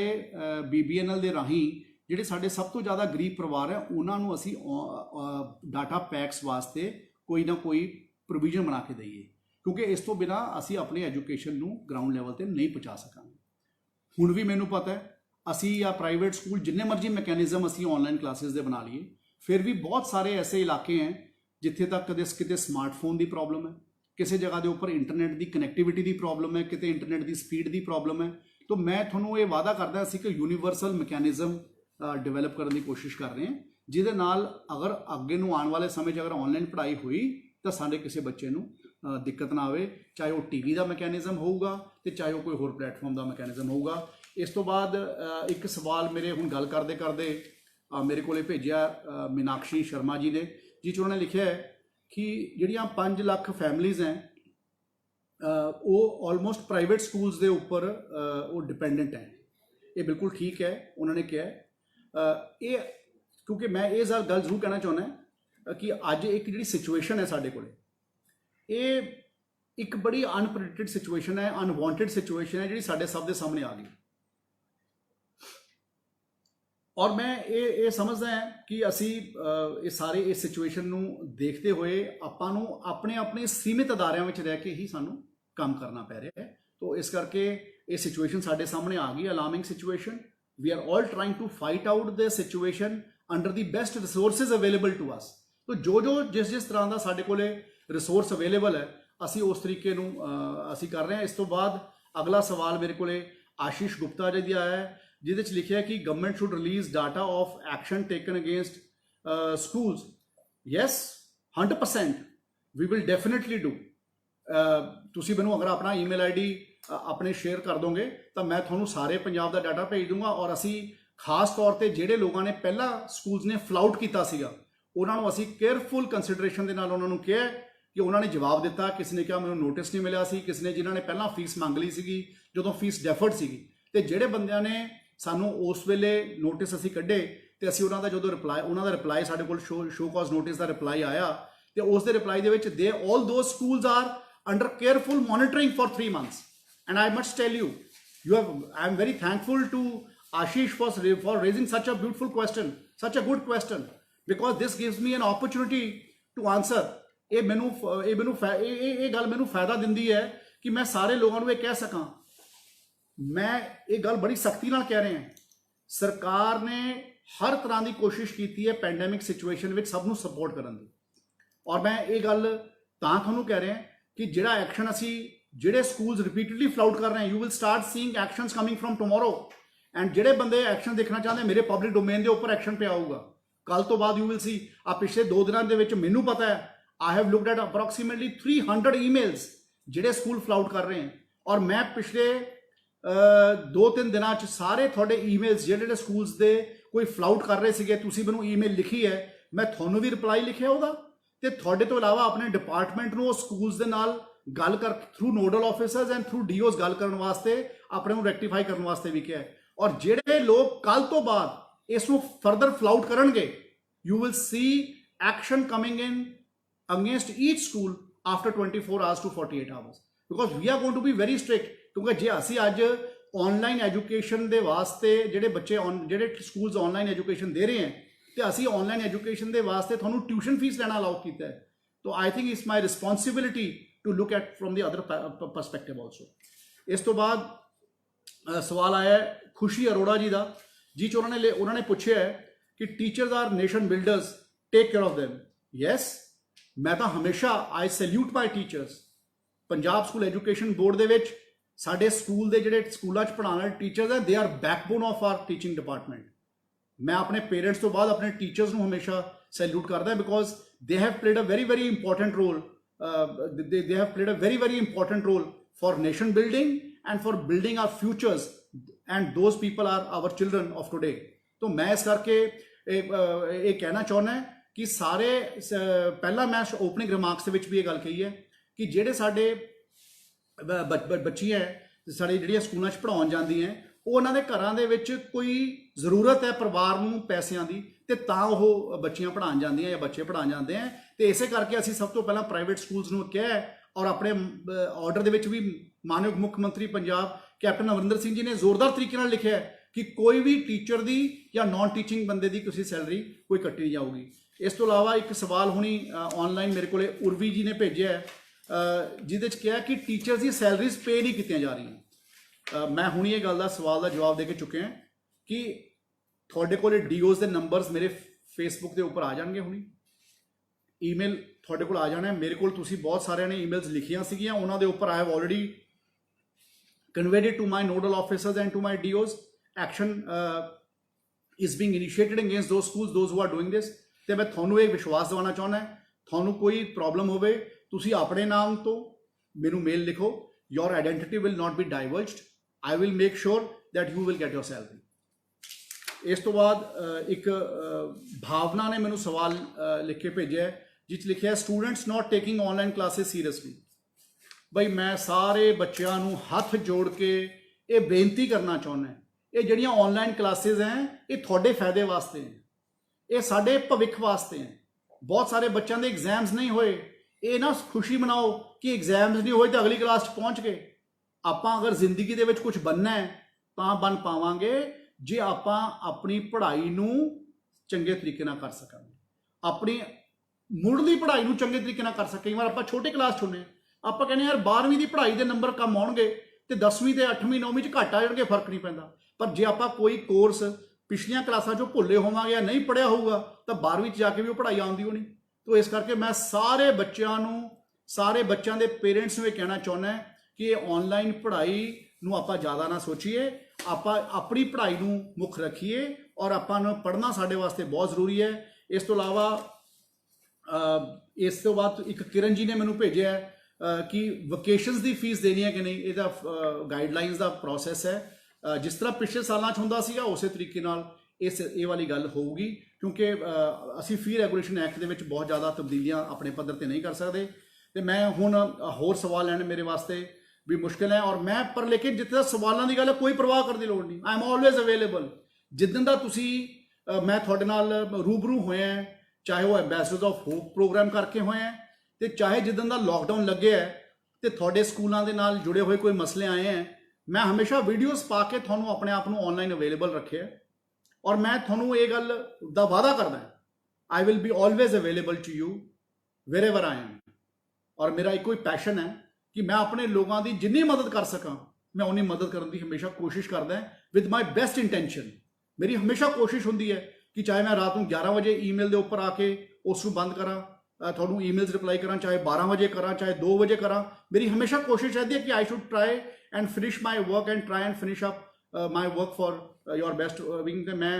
हूँ सारिਆਂ ਨੂੰ हथ जोड़ के एको ही बेनती करना चाहुंदा, अपील करना चाहुंदा, करोना की महामारी नूं देखते हुए, करोना की इस पैंडेमिक सिचुएशन को देखते हुए, we will all stand by each other,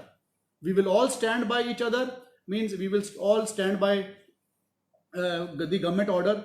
and I am quite sure that you will support me, you will support the government, you will support my Chief Minister Captain Amarinder Singh ji, whose vision, whose thought process has been widely appreciated across the globe, and I am quite sure that you are going to